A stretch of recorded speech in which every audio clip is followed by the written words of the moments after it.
3, 2. Oh my God. What's up? Hello, ladies and gentlemen. Welcome back to the program. Shout out to Airtime, y'all podcast. Yes, sir. Welcome back to the show, everybody. Thank you for tuning in. Big fan of today's guest, have been for many years. I heard the name for a long time, but never met this individual. It's a pleasure to meet him today. I'm excited to get into it. We got the one and only Joe Lax, father, husband, big mountain boarder, the dark horse, check out the movie, and overall great human from what I hear from all my friends that know you. They're all big fans. So thanks for coming on, Joe. How you doing? Yeah, doing pretty good. Thanks a lot for having me, Jody. Stoked to be here. What did you get up to today? Well, it's middle of summer and I have to work. So I can go boarding in the winter. I fight fires. I work for the BC Wildfire Service. Just was working at the fire base today in Pemberton and yeah, just getting organized. It's hot, it's dry, lightning in the forecast. So we're just getting ready. Damn, that's a big responsibility. How long have you been fighting forest fighting for? I've been fighting them for, this is my 23rd season. So the whole time I've been based out of Pemberton. So yeah, I've been at it for a while. Do you get like a stamp or some sort of crazy, like, you know, in the military and stuff, you get like a cool badge if you've been there for like 20 years or you get upgraded to corporal. Do you get cool stuff like that? Well, I wouldn't say cool, but I think like as you go on in your career, you get certifications and more responsibilities and then I got a sweet plaque that there we go, commemorates my 20 years. So I guess when my somewhere around 25, I think I get a dinner, maybe something like that. You get some PTSD. That's for free though. So yeah. First off, before we get into a section that's off topic from forest fighting, I just want to say thank you for your service, because I think everybody who lives in BC, Canada, North America, the world now realizes how fragile we are as humans to these behemoth flames and like the devastation in California and stuff. Like, you really are helpless at one point, and for there to be a group of people who day in and day out educate themselves on forest fires, and they go out there every day and try their best to mitigate the risk of wiping out massive populations, is like, thank you for doing that, because without people like you who go above and beyond, like, it's like you said, the PTSD, as much as I kind of was like, oh yeah, okay, but like, that's a fucking real thing, you know what I mean? Like, and you go out there day in and day out, 23 fucking years of hard work, like, thank you for your service. Truly, I mean that. Thank you. No, thanks a lot, man. It would be lying to say it hasn't been a grind in some ways, but it's been like super rewarding, and the things I've experienced have been pretty insane, you know, some good, some bad, but yeah, it's been a pretty rad ride overall. Okay, we'll come back to forest fighting, but I think because your name is in hip hop terms underground, you know what I mean? Like, you are the reason why I'm imagining Arcteryx named you the Dark Horse is because you have been absolutely killing it in the Pemberton backcountry for over 2 decades. From my perspective, not caring too much about who sees it. It's more for Joe and Joe's friends and what you get out of the mountains than filming a video part for one's potential ego, let's say. But before this Pemberton Joe icon was born, there was a Saskatchewan young boy. And I got 8 questions here, presented by the Scandinavian Spa. Have you been before? I have, yeah. I got a bath pass for you. Oh, for driving all the way down here. You know, it needs to be a win-win here. I'll definitely hit that for sure. So after the podcast, I will give you a bath pass. But thank you, Scandinavian Spa, the Scandinave Spa, I should say, for supporting the podcast. And these are just 8 quick questions to kind of get to know you, because I mean, you're not in the limelight, you know, you're not a influencer selfie cam kind of person, you know what I mean? First concert Joe ever went to? Oh, first concert. I want to say maybe Glass Tiger with my uncle. Damn. Yeah. What year? Had to have been in the 80s. Yeah. Which uncle? My Uncle Rick, he passed away a few years ago, but I got this Cheers Boston hat. That was part of my inheritance. He was a great guy. He was super into music. And yeah, we just had a connection. Well, a nod to him. Yep. Well, you know what? Fuck it. What was your favorite thing about this gentleman? I think he just good person, just solid uncle. I think he just made time for us and as kids, and my parents would dump us off he didn't have kids of his own, but he kind of treated us like his kids, and he had tons of vinyl records, and we just kind of we just hung out there as kids, and it kind of probably sparked a bit of my interest in music, and just a rad uncle. Are you an uncle today? I am an uncle. Do you live up to the hype? I hope I do. Yeah. Yeah. Hell yeah. Yeah. I hope I do. I think that I have room for improvement. I mean, I'm good. I feel like I should spoil them a little bit more and surprise them a bit more. And saying that on the air now, I'm going to do that. I'm going home to Winnipeg to go fishing with the nephews in a week now. So. Oh, that's awesome. Yeah, I probably need to step it up. I mean, these days, I have kids and there's cousins, and we pretty much just say, go play and leave us alone. So, all right. Favorite subject in school and your least favorite subject in school? I liked social studies, oddly, and I was really bad at math and algebra and that sort of thing. Especially in high school, it was kind of after lunch, which was not a good time to do math. After lunch, why? Because you're recess and then the math goes out the window? Well, because we were just into trouble, and wasn't doing math very well after. Quick derail here. Let's go Saskatchewan troublemaker 80s. What is Joe Lax getting up to in Saskatchewan that's trouble? Well, I wasn't trouble in the 80s. I think I was probably pretty good.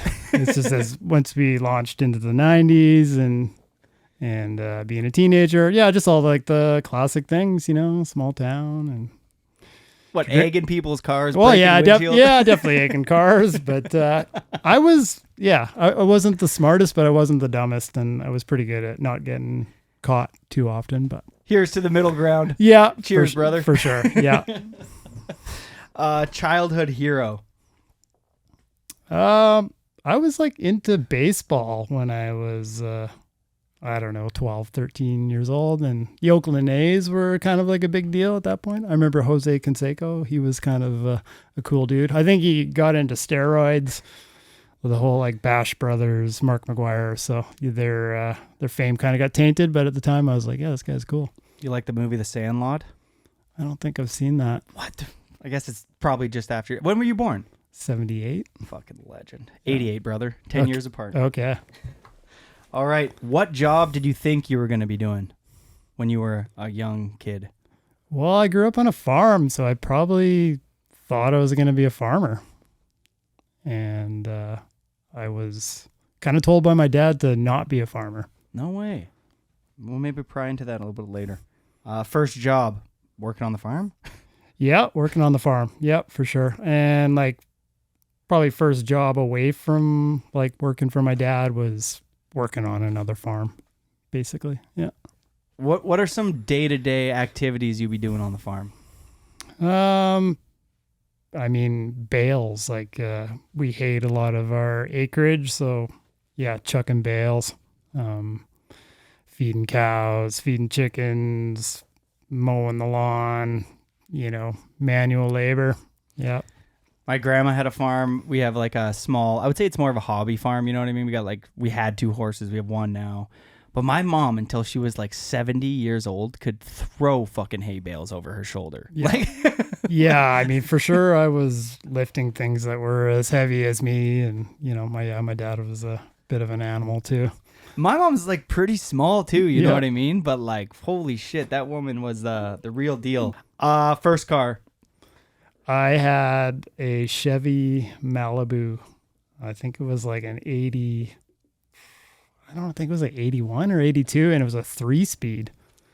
And apparently it was this car was prevalent in Iraq in the 80s. They called it like the Iraqi taxi for some reason. I don't know. But Get ashtrays in that whip? Or oh what? yeah, ashtrays and yep, for sure. But yeah, it was a 3-speed, which was like a standard, which was really weird. Did you smoke growing up?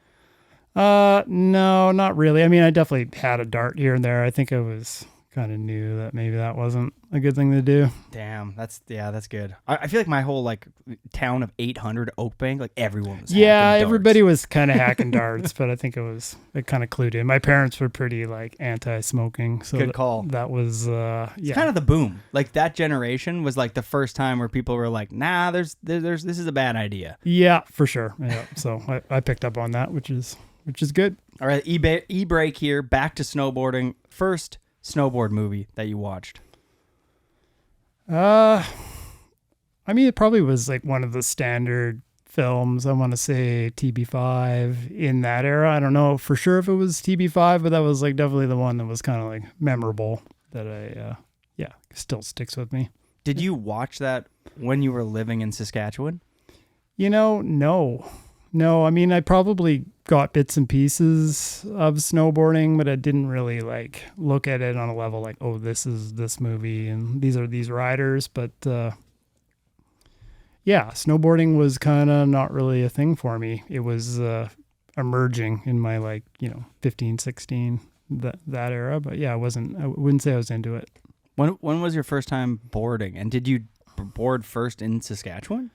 Yeah, I think I grew up in a river valley and people definitely snowboarded. There was hills around and definitely strapped in and, rode down some grassy hills and did some boarding, like nothing for real. Not until I really moved out west, but yeah, definitely got enough of a taste that like, hey, that seems pretty fun. You got a local hero, like a local shred hero from those younger years from Saskatchewan?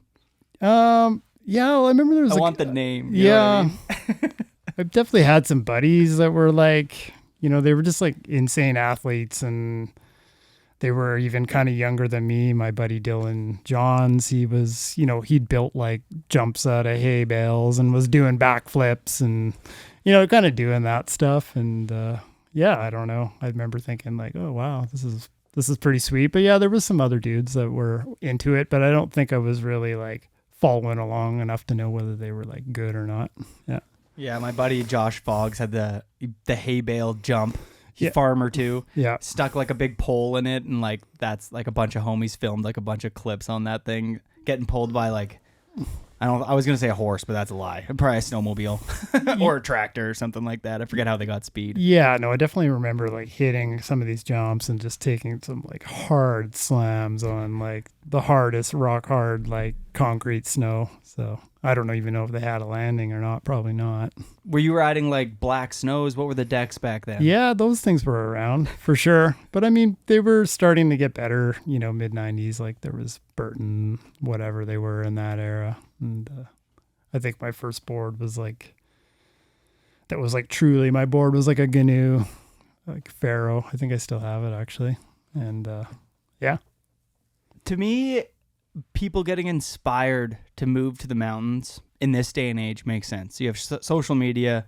Through that, if you're a kid who, you're growing up in Saskatchewan right now and you find a slight interest to backcountry snowboarding or snowboarding in general, you're going to find all these like hubs. Yeah. And you're going to be like, I'm going to move there. That's going to be sick.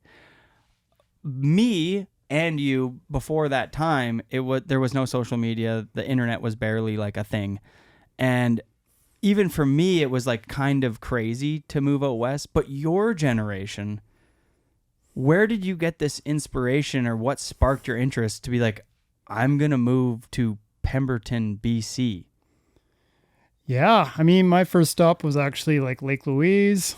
But yeah, I think like I knew some other people that had moved west. I had done some family road trips to BC, and my dad was always like, I want to live in BC and have a farm there because something really resonated with like the mountains. Obviously, it's beautiful out here, but yeah, he kind of put that spark in us like, hey, BC, that's pretty cool. Like you guys should go check that out. And I think, I didn't really know what I wanted to do when I was kind of like in the later years of high school. And it was just like, I'm moving west. Like I'm just getting out of here. I'll go figure it out. And I think I just knew it was like going to be sweet. So yeah, just kind of moved west. And yeah, it was like, it's funny, like looking back on it, like it all came like pretty easily, you know, but yeah, I was very clueless. Okay, let's hear about the drive. Like you're like, all right, Dad, I packed up what were you driving again? And then you just drive across Canada, and you're like, no, actually, I had my Chevy Malibu, but I, unfortunately, I think my brother and I were out late one night coming back, and I grew up on a farm, so the back roads were really, could get really muddy, and we just decided to take the back road home at like 3-4 in the morning because it seemed like the right thing to do. And just kind of blew the engine on that car, overheated it, and it was like shooting out the coolant, you know, kind of classic scene. So my dad ended up like giving myself, I think I like faxed my resume or something to like a hotel in Lake Louise, like, and I just got a job, and I was like, all right, come to Lake Louise, like August, whatever it was like the end of summer after high school. And my dad drove us out, myself and another buddy, Sean Gavin, that I grew up with. And we just like, that was it. Yeah. Describe that like feeling of leaving home at that young age and then pulling into Lake Louise.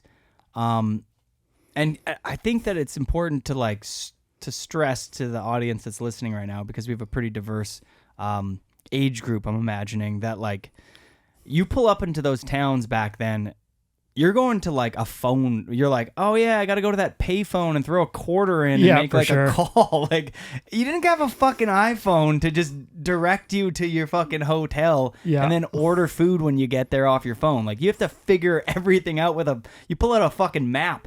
Yeah, for sure. You have to unfold a map. Oh, totally. Yeah. So what does it look like when you pull up to Lake Louise? It was, it was a bit of a shocker because it was like, okay, cruise up to this hotel, and they had like staff accommodation, and like this hotel was old, was like up by the Chateau Lake Louise, which was like the bigger hotel, but this was kind of like the older, shittier Chateau Lake Louise. And the dorm was just brutal. It was like, you know, single room. So it was like, all right, here's your jail cell. And, you know, and I remember thinking like, oh no, what have I done? You know, like left home, and I was like, okay, like here's the real world, which wasn't even really the real world. But so it was like kind of a shocker right away. It was a bit like, oh, okay, like I've chosen to be here. And I think like immediately, like, you know, we were into partying. We made fast friends for sure. And, I remember some guy trying to hustle us right away, like about something. I can't even really remember the story, but it was like immediately like, oh, there's like sketchy people here too. Okay. So yeah, I wouldn't say we were like totally naive, but we were a little bit. And like, I don't think I want my kids to go through that, but it was, it was interesting. And I mean, like we made friends with people right away, and it was like, people I still know today. So it was, kind of funny. I mean, from 14 until 20, you're dodging bullets. You know what I mean? Whether it's a friend that you're hanging out with for too long that just keeps getting into trouble, and if you don't get rid of that baggage at the right point, like you might fucking derail your whole life. Like those are some fragile points in an adolescence's life. You know what I mean? Like that's when those early years as a parent, you hope you do your best so they can make some right decisions and stuff, because those are the years where I would get in the back of a trunk with like 6 people driving drunk and like jump in the trunk to get to the party. And now looking back, I'm like, I hope my son or daughter never does that. Like, yeah, for sure. No, definitely some questionable decision making. Like I said before, I wasn't like the worst of the worst, you know, like, but it was middle of the road, but it was like still not good. But yeah, no, it was, there was definitely like a culture shock right away, moving to kind of a brand new place and like, you know, mega party culture. And I think I saw right away, like, okay, like partying, it's kind of fun, but like looking around, like, yeah, there's some people that have taken it too far here, and I definitely don't want to do that. So, but you know, snowboarding came pretty quick, like I moved there in the fall and then it was like, snow was falling end of October. I'm like, okay, There's the stoke. Go snowboarding. So that was cool. What was the first time you had like your mind blown on the mountain? You see somebody, like maybe you don't even know who it is to this day, but like you're going up a chairlift and someone just did something that you're like, what? That's even fucking possible?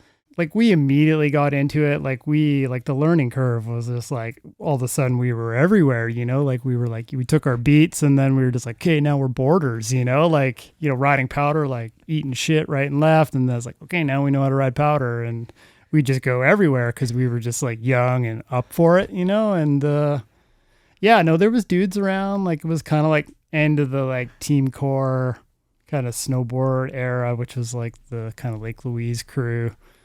But yeah, I remember seeing guys like Greg Todd's around, and he lived there, probably was near the end of the time that he lived there. And I remember seeing him like rip down. I don't even know what the highest little zone. There was like a platter that goes to the top, and I remember seeing him rip down something and going, oh yeah, this guy's that dude, and I mean, I kind of knew about him and like through the movies and all that, but yeah.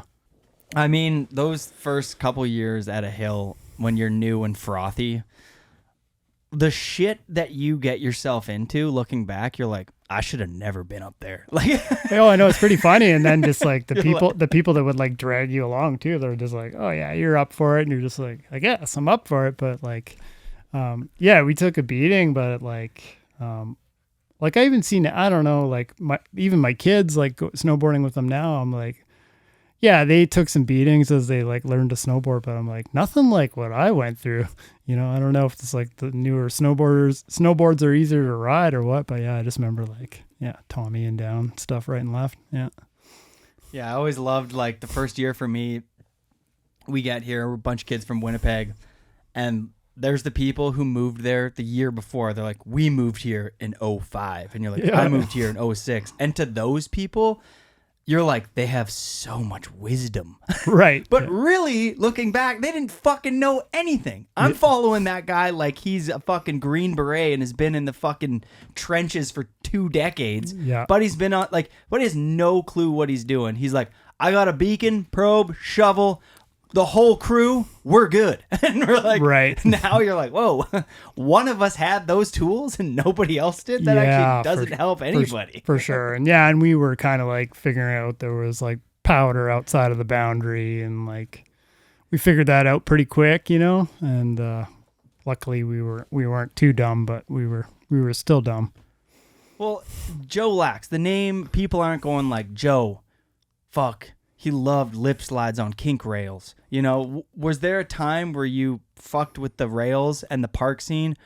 Were you always into like the big mountain shit? Did you tink under a fucking rail and take a vicious taco and you're like, I'm not coming fucking back? Yeah, it's funny. Like, I don't even remember rails. Like, there was like a park in Lake Louise, and it was sweet. Like, I mean, sure, it was just like a mini. I wish they had that similar park now, because I remember it was like pretty mini, and like we would session that and the pipe all spring, because that was the thing to do.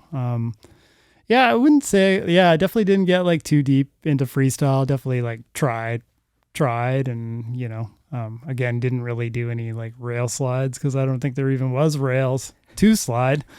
I mean, somebody might have had something somewhere, but definitely not on the hill. But yeah, I don't know. I was kind of into all of it, but yeah, like something about like free riding and big mountain riding, it definitely like attracted me kind of right away. And I don't know.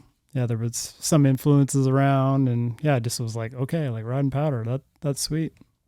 I mean, fuck, it took me a while to really get me out of the park. I did it. I mean, the first couple of years, no doubt. You know what I mean? You move here, you follow the local Skyler around for the first 3-4 years here, and absolute shredder.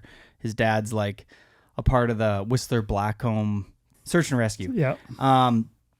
And he kind of showed us around, but the amount of shit that we were getting on top of, man, I was like, Jesus Christ. Like, looking back, it's like, remember if it's your first year and you move out west, everybody, just to fucking slow down. And the person who's 1 year older than you, unless they have like, they're like a local, like born and raised, they probably don't know that much if they're from Quebec and they moved here 1 month before you. Yeah, for sure. I mean, I do see that a little bit. Like, I mean, even with backcountry and all that, like people are like pretty quick to like skip the steps in my mind. You know, I'm like, there's a lot to ride on the resort and there's a lot of skills to be like had there. And it's like, just because there's powder out there, like there's a lot of boarding on the hill, and that's how you get good. You get the miles, and I don't know. I still think that.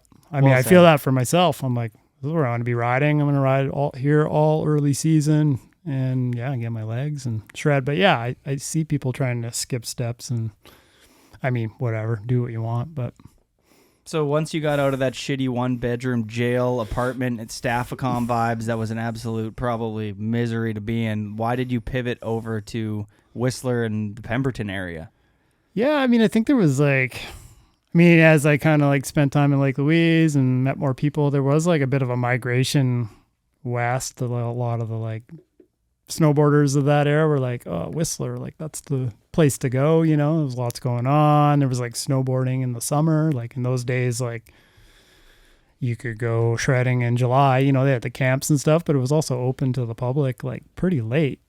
So I remember thinking like, that's pretty sick. And yeah, I think like, yeah, something made me think like, yeah, I want to move on, maybe go out west. I think I had some other friends that were moving out this way. And but I had a buddy, like a hockey buddy, who his grandparents lived in Pemberton. He was like a guy from my hometown, and not a shredder or anything like that, just a dude. And he was like passing through Lake Louise on his way out west, and he's like, oh, I'm going to like move in, or I'm like, my grandparents live in Pemberton. I'm going to go work at this golf course. And like, oh, that's pretty sweet. And then like, I think it was like a week later, he's like, I'm working at this golf course. Like I worked on a golf course as a teenager, and he's like, you should come out, and like, I got a job for you and a place to live. And I was like, oh, sweet. So then I moved out west. This was like May of 98 or something like that. And yeah, just kind of like, so it was kind of in a different way. I just ended up in Pemberton, was like fully set up, had a job, had a place to live. And yeah, so I immediately went to Pemberton and not Whistler. I think Whistler was probably my plan, but yeah, quickly kind of got sidetracked and got pretty comfortable in Pemberton right away, and yeah, haven't left. So yeah, I mean, Pemberton back then would have resembled a bit of that farm life that you had once had. You know what I mean? Where like Whistler probably feels like a little bit more of a fast-paced, bigger town, but Pemberton 25 years ago or whatever was a very slow. It was very different than it is right now. Yeah, for sure. I mean, I think. Yeah, Whistler was kind of well known on the West Coast. I think like even like people who live in interior other places like, oh, Whistler sucks. You don't want to go there. You know, it's busy. It's this, it's that. And, but yeah, I think I like went to Pemberton and like, oh, it's like all the same mountains, and, you know, Whistler's right there. It's there if I want to go there, but I'm kind of in a bit of a more chill place. And, yeah, I don't know. For whatever reason, yeah, it was like a pretty easy fit for me to like go to Pemberton. It was like, yeah, this is just kind of like the way I grew up, similar people, kind of town, country life. So yeah. Were you shredding Pemberton backcountry at all back then, or was this just like riding on Whistler Blackcomb? Yeah, basically. Yeah, I mean, eventually I got into the backcountry, but yeah, I started riding Whistler Blackcomb first, which was like the obvious thing. Yeah, like after Lake Louise, I kind of like, yeah, started getting into backcountry, you know, transceiver and snowshoes, and, you know, had some knowledge. And yeah, that's kind of where I started to take an interest. But yeah, I was riding the resort, and it's just kind of natural progression, like off the Blackcomb backcountry and tromping out to some different zones, and then Duffy Lake Road off of Pemberton too. So. Yeah, those were kind of the first places. Were there any notable shreds when you pulled up to Whistler where you were like, damn, like this person's ripping? You're at the back of Blackcomb wind lips there, and you see, you know, X charging, or?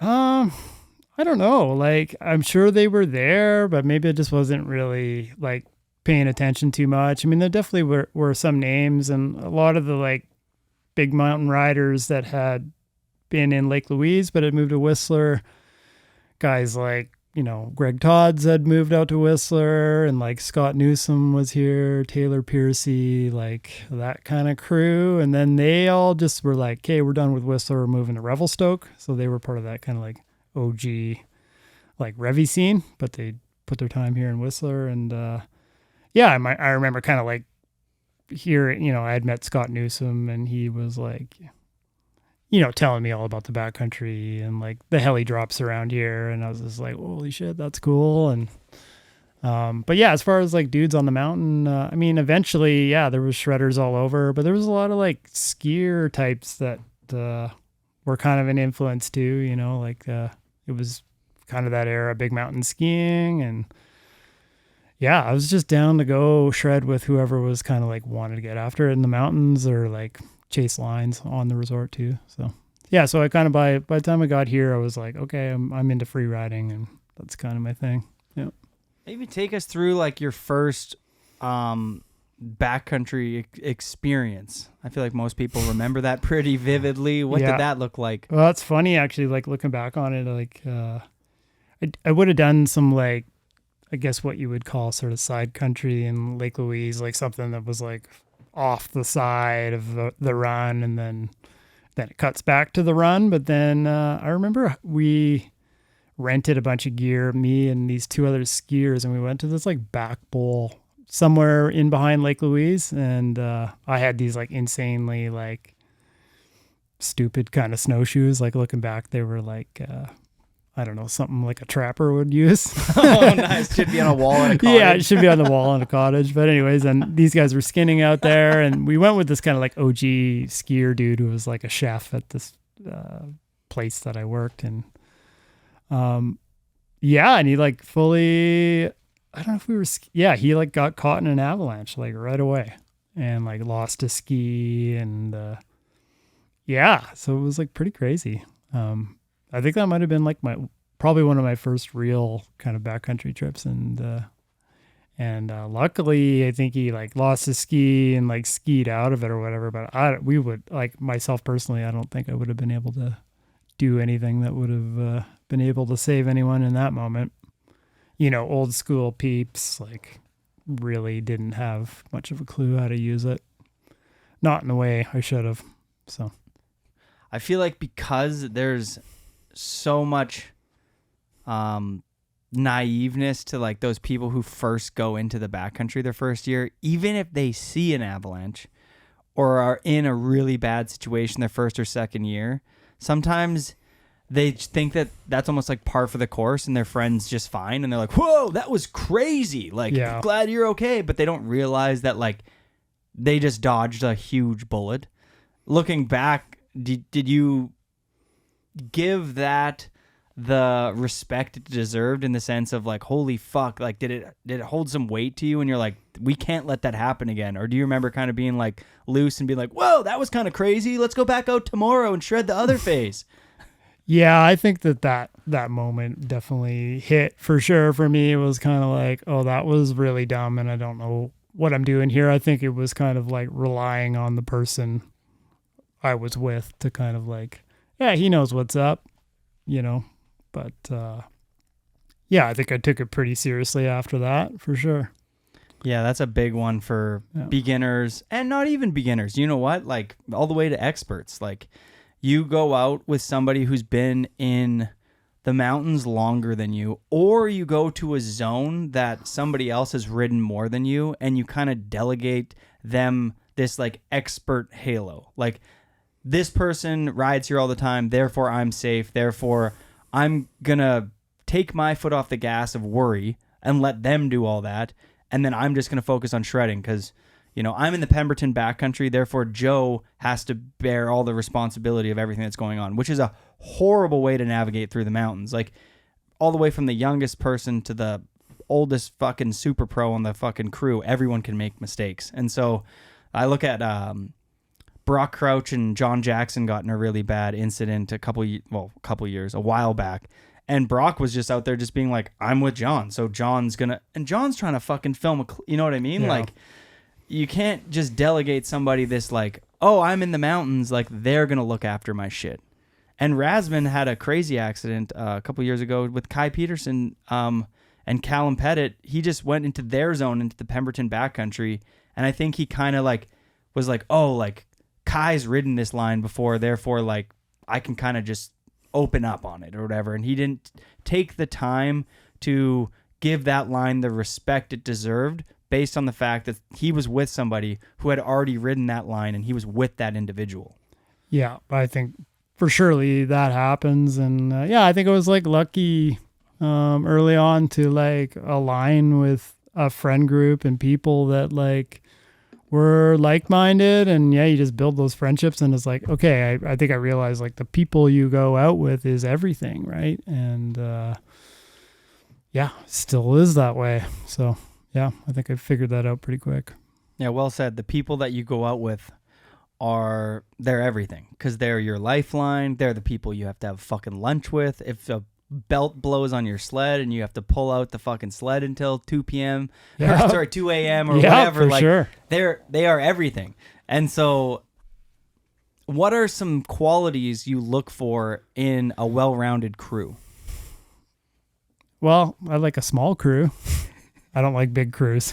Joe wants all the powder. Yeah, bit like that for sure. But yeah, I think like too many. I think sometimes people think like, oh, more is better. You know, like if something happens, there's like 32 of us. But I'm not down with that. I think like a lot of like communication sometimes is unspoken. But yeah, I think it takes a while to get there, like in terms of the trust.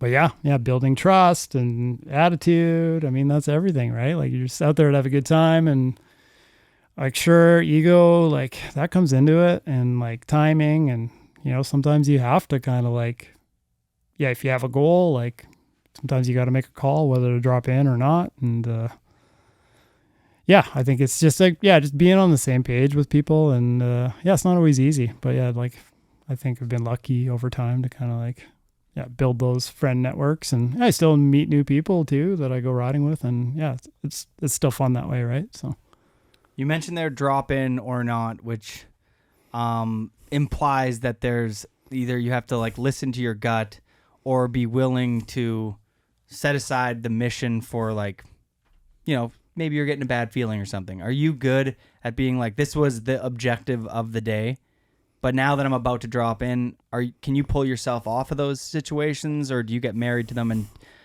maybe do you go anyway? Because I know once you set an objective, a lot of us want to complete that.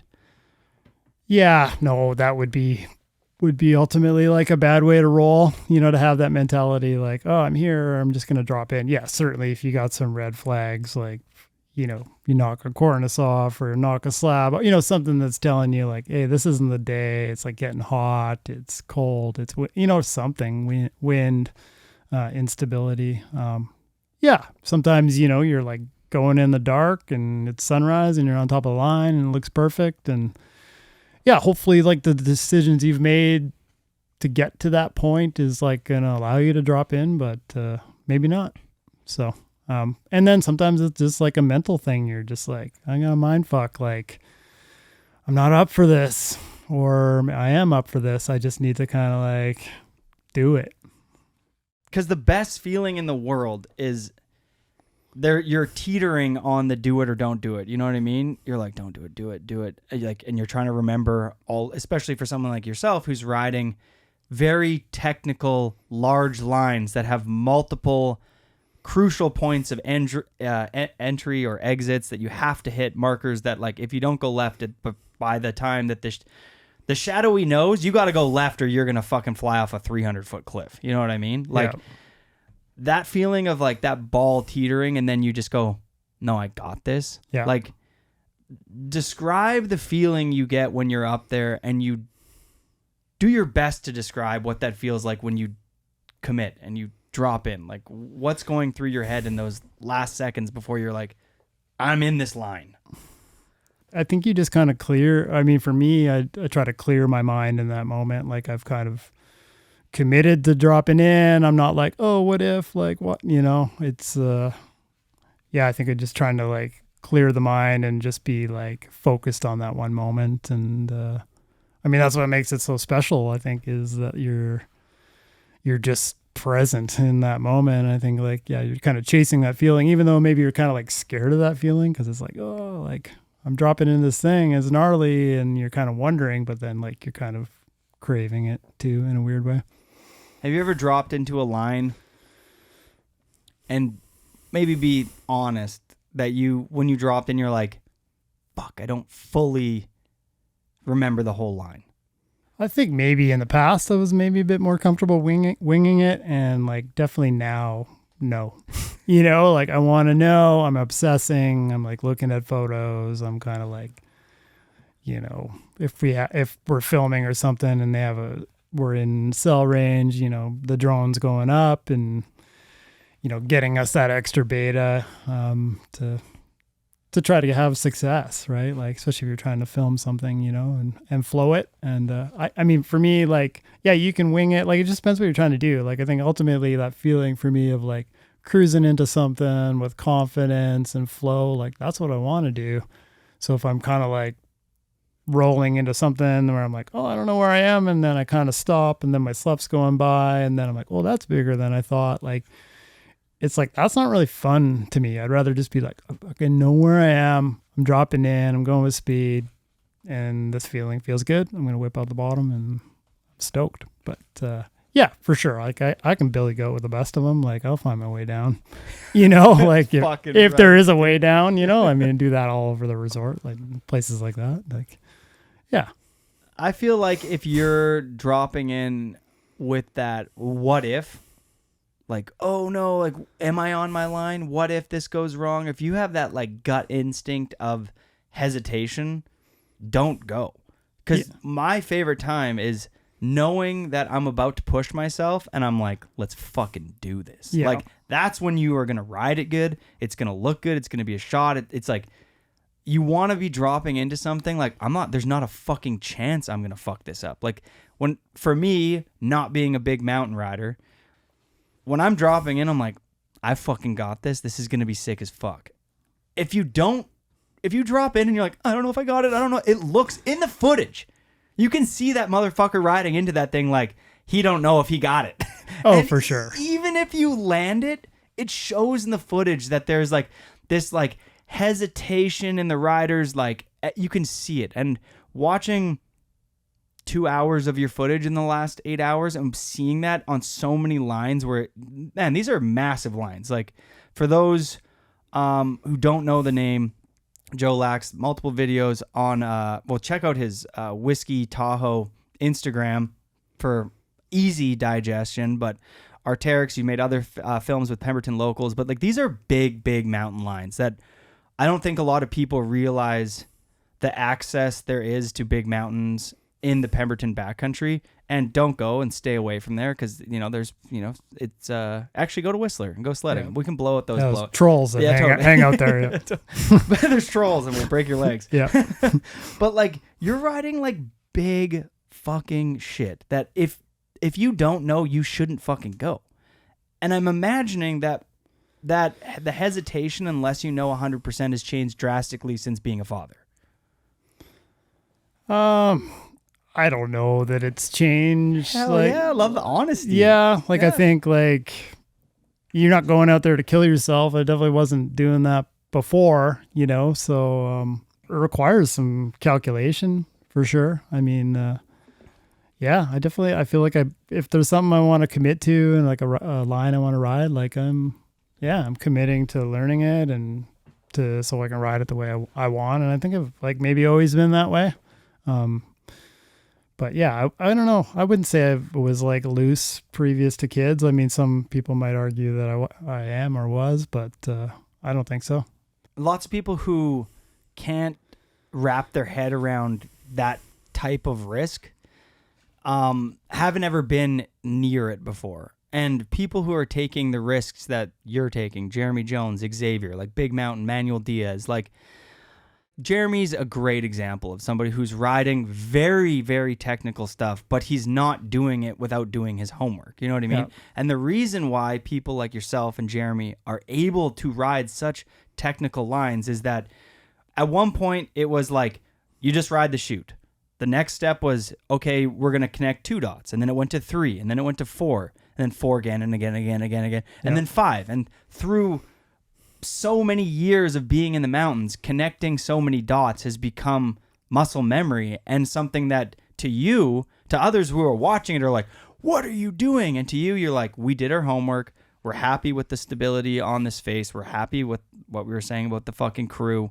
It's a good time in the day to fucking go. I'm feeling fucking good. I've memorized this line. I've checked out the fucking drone angles. Like, I'm ready to go. Like, I know my exits and everything like that. And of course there's an inherent risk. Yeah. And what do you feel that moving forward in snowboarding, your willingness to expose yourself to risk is decreasing, or as you get more educated in the mountains, you're willing to increase that risk because it's less risky because you know so much? I don't know. Some would say that's risky. I don't know.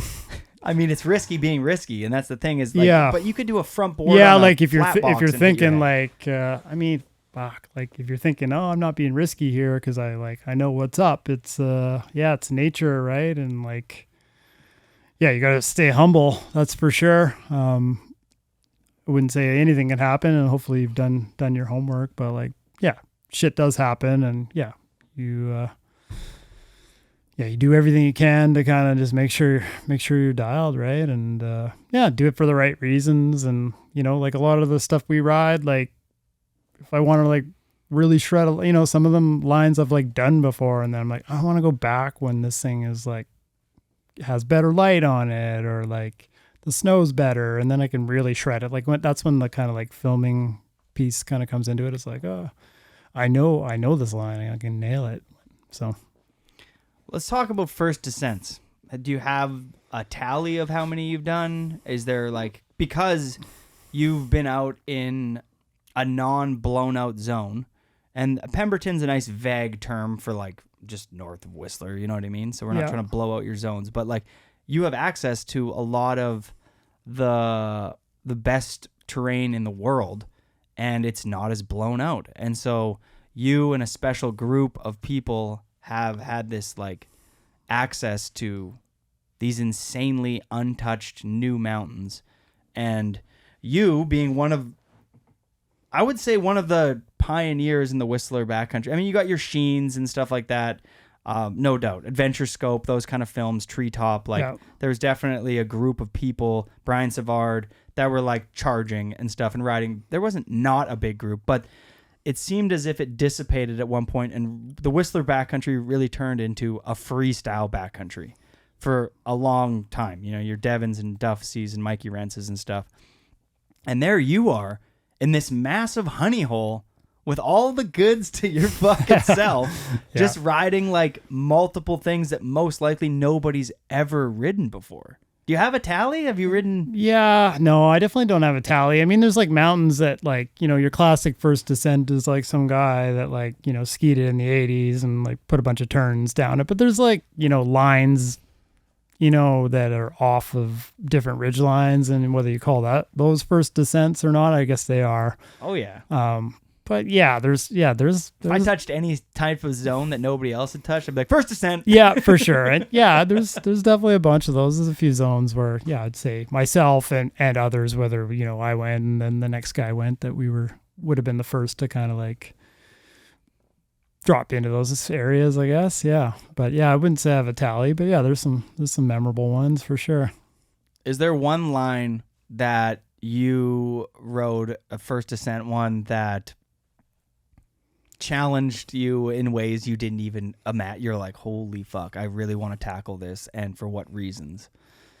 Yeah, definitely. I mean, some lines like north of Pemberton, like the biggest of the big, like 2,000 meter type faces with spines that come in every, like, I don't even know, like they're probably not even rideable anymore, but it just took that like special winter to like plaster the face and enough snowfall. And one kind of north face in particular that we rode that was like pretty much vertical spines, myself and a couple other guys, my friend Daryl Treadway and Brad Slack, photographer. We teed off on this face, like, and it was insane. It was like so memorable. It was like, yeah, like science fiction, like veiny spines, like for thousands of feet to valley bottom. And yeah, definitely memorable. Yeah. I feel like because of your unique approach to snowboarding, what I mean by that is a lot of people, I think, are so hyper focused on the clip. Where do you feel that your intention behind going out into the backcountry is clip focused, or is it for you to be in the mountains and push yourself as far as you want to go?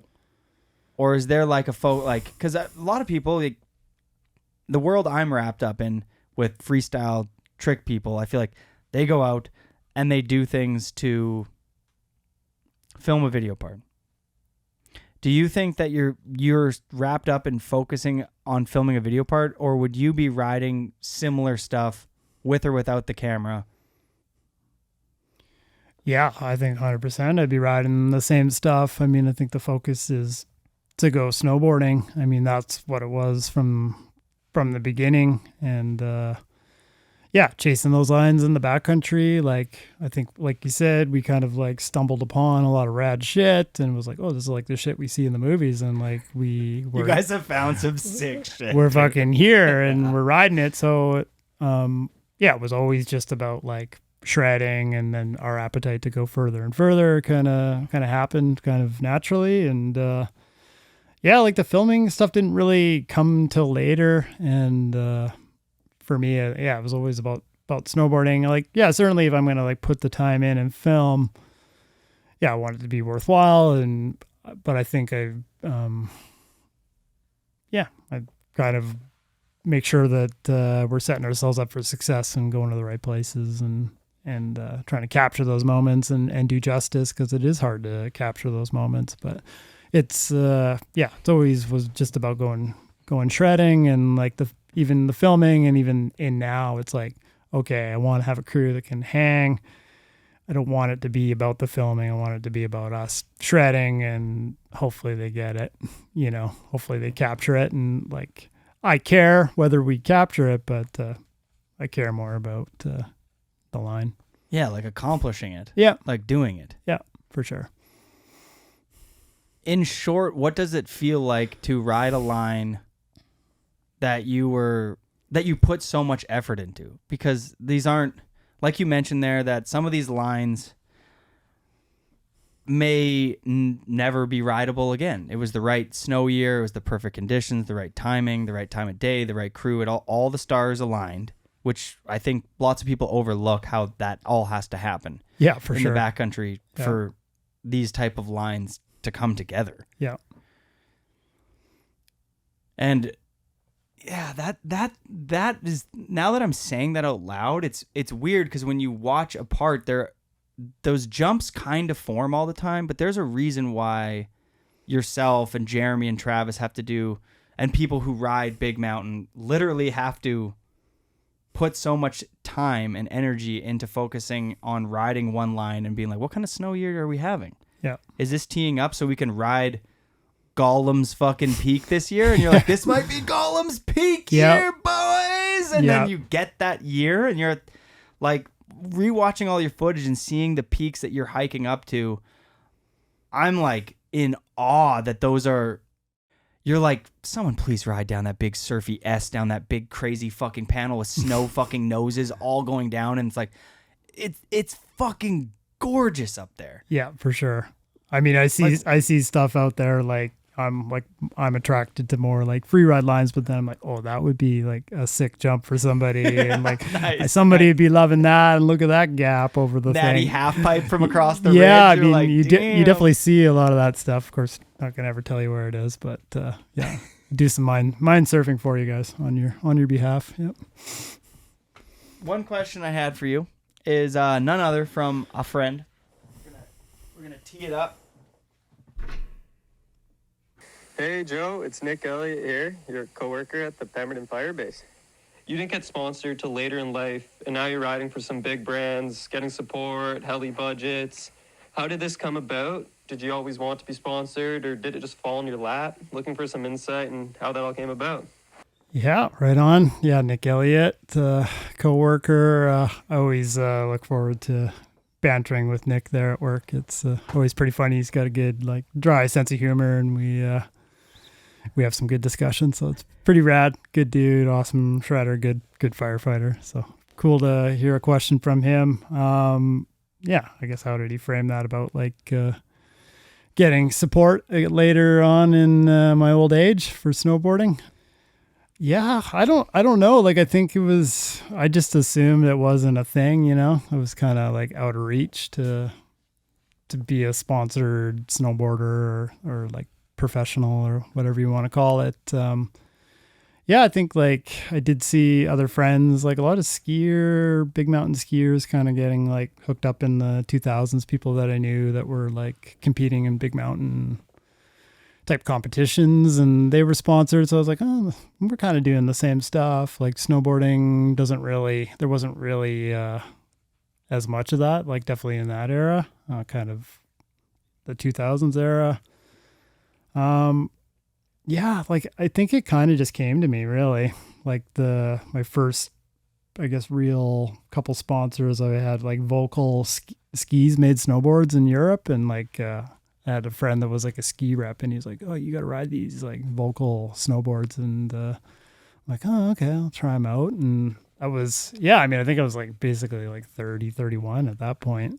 And yeah, I think I had a bit of a name of like somebody that was getting after it, but yeah, I think the support just kind of like trickled in, and then like Arcteryx kind of shortly after that, they didn't really have much of a snowboard presence, or at least not like they do now. I think I just kind of caught wind that like, yeah, maybe they were like thinking about bringing some snowboarders on, and I think, yeah, they're like, hey, you want to wear some gear? And yeah, like the team manager at that point, somebody had put me in contact with her, and they were like, yeah, you want to wear gear? We can't really do much else for him. Like, oh, that's sweet. Sure. And yeah, it just kind of evolved from there. Like, I wouldn't say like, yeah, I've been lucky for sure. I wouldn't say I tried too hard. I think I've always just done my thing, and some stuff has just kind of landed in my lap, I guess. Yeah.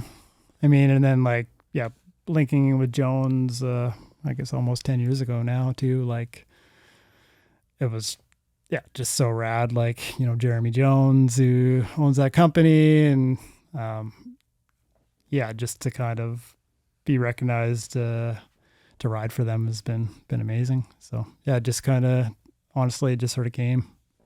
Yeah, that's one of the coolest things I think about your career, is that you literally just did whatever the fuck you wanted to do, and you wanted to fucking live in Pemberton and ride Big Mountain.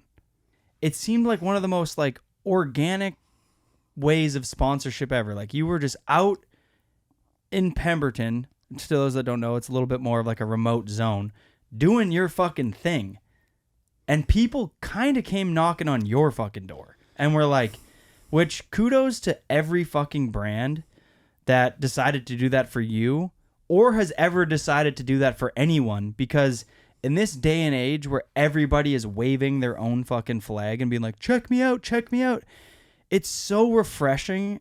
And because you're fucking from, you're born in 78, punk fucking rock, to fucking not wave your own fucking flag. You know what I mean? Like, actions speak louder than words, all those fucking old sayings. Like, just do your fucking thing and things will work out. Like, you did that. And then Arcteryx, when they came in so heavy, we're like, that's our fucking dude. He lives in our back fucking yard. He does exactly what this brand represents. He's an amazing human. We're going to make a film on him. Every other brand would have been like, yeah, but he doesn't have a massive following, and he doesn't do X, and he doesn't do Y, and he doesn't go to premieres in California, and blah, blah. It's like, no, he's a real fucking snowboarder who actually is a real mountain man who lives in the mountains. Yeah. Like, so like the amount of people who come up with an image and then have to sell that to a brand, and then the brand gets sold on it when the person's selling it on the brand, and it's just like this fake fucking thing. Like, I find it so refreshing when somebody, and I've been butchering this over the years, but Bryn's hurt right now, so we'll hype him up. But my dog Bryn, born and raised in fucking Whistler, like, he's a mountain kid. You know what I mean? Yeah. Like, he can skateboard, he can fucking mountain bike, he can ski, he can snowboard, he can splitboard, he can snowmobile, he can fucking kayak, he can do everything. He's a mountain fucking ear. Yeah. And when I see his brands, like, being like, yeah, we don't know, should we go in? It's like, I'm gonna say it, you're the North Face. Bryn is the North Face. Yeah, like, there's no more real than that dude. Yeah. He's a climber. He's like there is no more North Face other than Bryn. Like, yeah, for sure. And he's himself. And like, for you just being yourself and those brands finding you and being like, that's our fucking guy, and you not having to pivot or sell your soul or change your way of living. You're like, my name's Joe. I live in the fucking mountains. I ride these lines. I'm down to film. And the most I'm willing to like alter in my life is like working with more photographers and filmers to get you guys some assets. Yeah, for sure. And like, just kudos to those people. I hope that continues to move forward in action sports, because it's a way healthier thing and it's way more inspiring for this community to actually get inspired by people who are living out the lives that people are trying to buy into. Like, the reason why people are into Jones and Arcteryx is because they're like, they want to feel, when they buy that brand, they want to feel like they're a part of that like mountain-esque mountain man thing. Like, that's why they're buying into the brand. And it's like, why are you going to get a bunch of people who are pretending to be that? Why don't you just source out people who are that? And Joe Lax is a big fucking mountain rider. And I was so hyped on that, the Dark Horse movie when that came out, when they used that platform to shed light on without saying it, the importance of like sponsoring real athletes who are real mountain people, and having somebody for once not be like, check me out. It's like, no, I'm just Joe, and that's it. And the brand used that, marketed it, and it was awesome. Anyways, that was me fanning out on the situation. It was like, it was an inspiring situation in action sports during this whole boom of influencer bullshit. And those people are not inspiring individuals. People like you are, you know? That's my 2 cents on it. Oh, that's a little bit of a rant. No, I fucking rights, man. Appreciate that. I mean, there's some really rad people behind the scenes and at Arcteryx and Jones, and people that are like real mountain people as well. So I think I've just been lucky that like those people are in place, and yeah, they recognize and appreciate like what I've been up to, and they've made it easy for me, and haven't had to change too much. So, because out of any niche in snowboarding, mountaineers are the easiest to replicate and pretend on social media. You get somebody who's not a fucking mountain person to go up a fucking Whistler Blackcomb and take split posing. Yeah, split pose, and you know what I mean? And then there's people who actually do it. And there's enough people who actually live and breathe in the mountains. Sponsor those individuals, not the part-time people. Sponsor the girl in Pemberton who lives there and goes at 3:30 in the morning to the sled parking lot and is paying her own fucking dime. And that's the fucking person you want to put on your team. Yeah, no, I think it's interesting. I mean, marketing, obviously, there's masters minds in that in that world, but it's like obviously you're trying to sell a product, and like a big mountain rider is like a fly on the wall. So he's like, well, what jacket are they wearing? Or like what board are they riding? And I've always been attracted to the mystery of like, even if it's like a photo of like somebody doing something cool and it's branded by whoever, Arcteryx or Jones as an example, I like that, and that kind of mystery brings me in. I don't need to like, I'll go into the store if I want to like have a look at the product, It's refreshing when your brand is selling a product, but they actually stand by their like what they are, you know what I mean? Like, imagine if skateboarding and surfing were just fake. Like, you can't fake skateboarding. You can't fake the funk with that fucking shit. You know what I mean? No.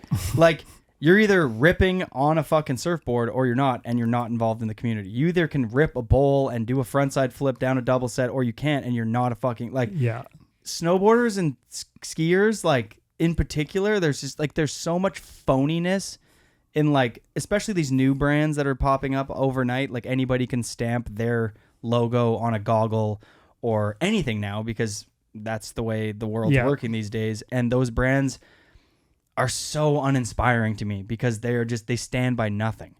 And it's refreshing when a company sees the value in somebody like yourself who just, you fucking love the mountains. You know what I mean? And in that film, The Dark Horse, which you can watch on YouTube for free, check it out. Great film. And then in that film, you'll get a bit more of a sense of Joe. And I think this whole podcast, if you watch that film, I think it does a really good job of showcasing you and your life, and it talks a little bit about where you were born and everything. Here's a question: were you happy with that film?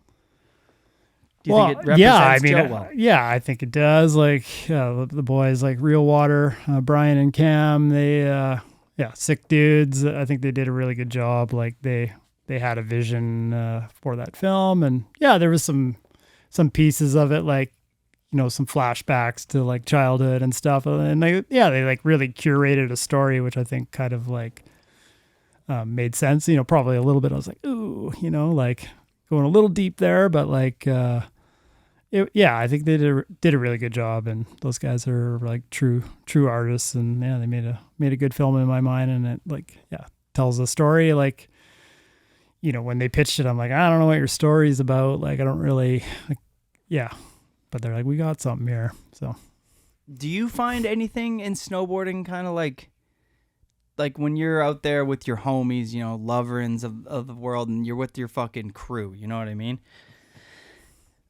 Like, what things about snowboarding are you guys kind of like, that's kind of cringe? Like, is there anything that kind of gets on your skin with maybe the industry or what you guys see or any aspects of it that you're like, hey, we could improve on this?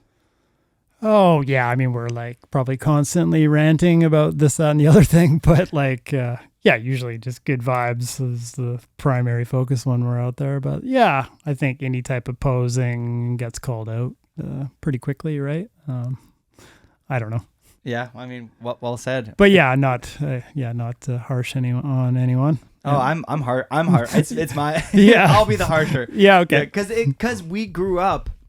I know there's a 10-year gap here, but it used to be called being a poser, and that was the worst. Yeah. Like when you were labeled a poser, you were like, I remember when I went to the skate park, you know what I mean, and you got a mall grab, and you're carrying your trucks all wrong, and you look like a nerd. Yeah.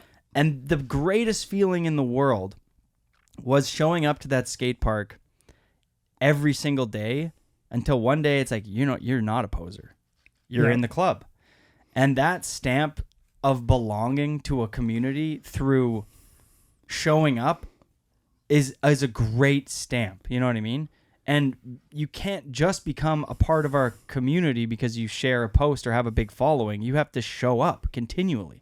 Yeah, for sure. There's that kind of like earning people's respect, whether you care or not. But it takes a bit. It doesn't just sort of arrive. And it's interesting. You talk about like skating. My youngest daughter, she's 8, and she's getting pretty psyched on skateboarding. So we kind of like, I'm not a very good skateboarder. I'm definitely just, I like doing it, but like I'm not a good skateboarder either. Yeah, so I used to skate a lot, but it's funny. Yeah, it's cool to see her kind of like read the room in the skate park, and like not the pecking order, but like just kind of understanding like, okay, don't get in the way, and like but like do your thing. People will give you your space, and it's been cool. It's cool that she like I see her sort of picking up on it on her own. So well, I like what you said there about like reading the room. Like those are really good, healthy habits for any human. Yeah, it's to just learn. like good for life. It's like it's understanding where you're at, and read the room.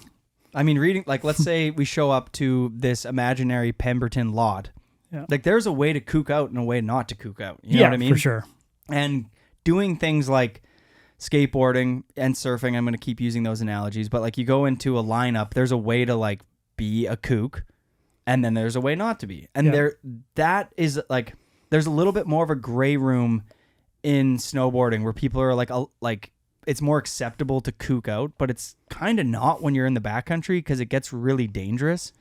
And COVID in particular was the boom of everybody buying split boards and getting into the backcountry. And I'm sure you saw that in Pemberton just explode overnight. Yeah, for sure. That boom, like, yeah, the kooking around in the backcountry, it's like, yeah, got low tolerance for that. I mean, I try to practice avoidance, like, okay, they're there, I'm going over here, I don't want to be near that. But yeah, sometimes it's kind of unavoidable. You know, you roll into a zone and it's like, we're all riding the same thing. But yeah, sometimes it's just not like, you know, it's not like, oh, we're the OGs, it's all us, but it's a bit, hell yeah, it is. But it's a bit like, it's a little like that, you know, like show a little respect and kind of, again, read the room, you know, like you don't have to get all up in people's business. And yeah, there's a safety piece to that too, right? It's like, yeah, like fucking somebody's on slope and, you know, a cornice falls off, or, you know, you send a slough down, and yeah, it could be, someone could get hurt. And yeah, then all of a sudden you're kind of having to like integrate and communicate, which is, yeah, probably what you have to do or should do. But I mean, I grew up with a bit of a martial arts background, and there was always like a hierarchy and a respect that you had for your elders. Obviously, if the dude's a dick, you know, after a certain amount of time, you're like, I don't respect the dude. But like, for the most part in life, if no one's being a dick, there should be a hierarchy to things. You know what I mean? Yeah. Like, there's a reason why there's certain approaches to the mountains that are safe and some that aren't. And if you're just a new person showing up to a parking lot, simple things like from where you're parking to what you're doing with your garbage to where you're going to take a shit to all the way up to going out in the mountains and not sledding around a group of people that are filming and they're trying to communicate. Like, there's a reason why you as a newcomer should move slowly in those zones. And if you are new, it's just like, look, ask questions. Like, asking questions is great. Like, if you're a kook that's been sledding for 3 years and you think you're a legend because you've been sledding for 3 years in the Whistler Pemberton backcountry, like, bro, you're in 5 years, you're new. Yeah, you're new. Like, some of these people have been sledding for 40 years. Yeah, I mean, usually it used to be that like the technology was like kind of the filter or the limiting factor, you know, but now, like, you know, there's turbo sleds and, you know, you can kind of like, yeah, you're still a kook, but you can get up there a hell of a lot easier, you know. You're like, so yeah, there's that. So like the old filters of like, you know, okay, you got to learn how to ride these sleds and figure out how to get there. It's like, oh, these guys are there and they're like up in your business. So yeah, it's just kind of like what we have in the modern era here. So do you have any standout kook moments from the backcountry? No standouts, I don't think, really. But yeah, I think nobody ever went on top of your line and you're like, really? Like, you know that we're here? And oh, yeah, for sure. I think we had an example of that last year, Joel and I. But we were somewhere that was like pretty frequented and we kind of knew that we were going to run into people. So yeah, it would have been nice if they would have just been like backed off for a bit. But I wouldn't say it was their fault or anything like that. Yeah, I've always been like such a fan of that, like that respect, you know, like. I mean, I would have given that respect to, like, I think of whatever other OGs that were around previous to me, you know, even some of the ski dudes, the Johnny Foons, and, you know, people we all were friends with, but like, yeah, I'd have been like, man, these guys are here. Man, whatever. if I saw like Mark Abma on top of a line, I'd be like, get it, brother. Like, all you, like, yeah, for somebody sure. like Sheen, Rube, anybody who's older than me that's been living in this town that's paid their dues a bit more. I'm like, hell yeah. Like, yeah, but I guess if you don't even know, if you're just like, oh, I don't know who those dudes are, I don't really care either. I'm just going to. Yeah. I mean, to play devil's advocate, there's a little bit of like, yeah, just let people get it, you know? But like at the same time, the more of me is driven towards like, especially in a setting like the mountains, is to like give the people and the mountains as much respect as possible. And the reason why new people are stressful to be around or whatever is that they're the group that there's 5 of them on new turbo sleds. And where are their packs? They're on the top. They're on their tunnels of their sleds. If you lose your sled, they don't even have a beacon or a shovel with them. The amount of crews I see rolling like that, I'm like, no backpack on. Yeah, that drives me nuts. I don't even understand that. It's like, well, you're not like, you don't have like maybe you're filming or whatever. You don't have a safety around, like.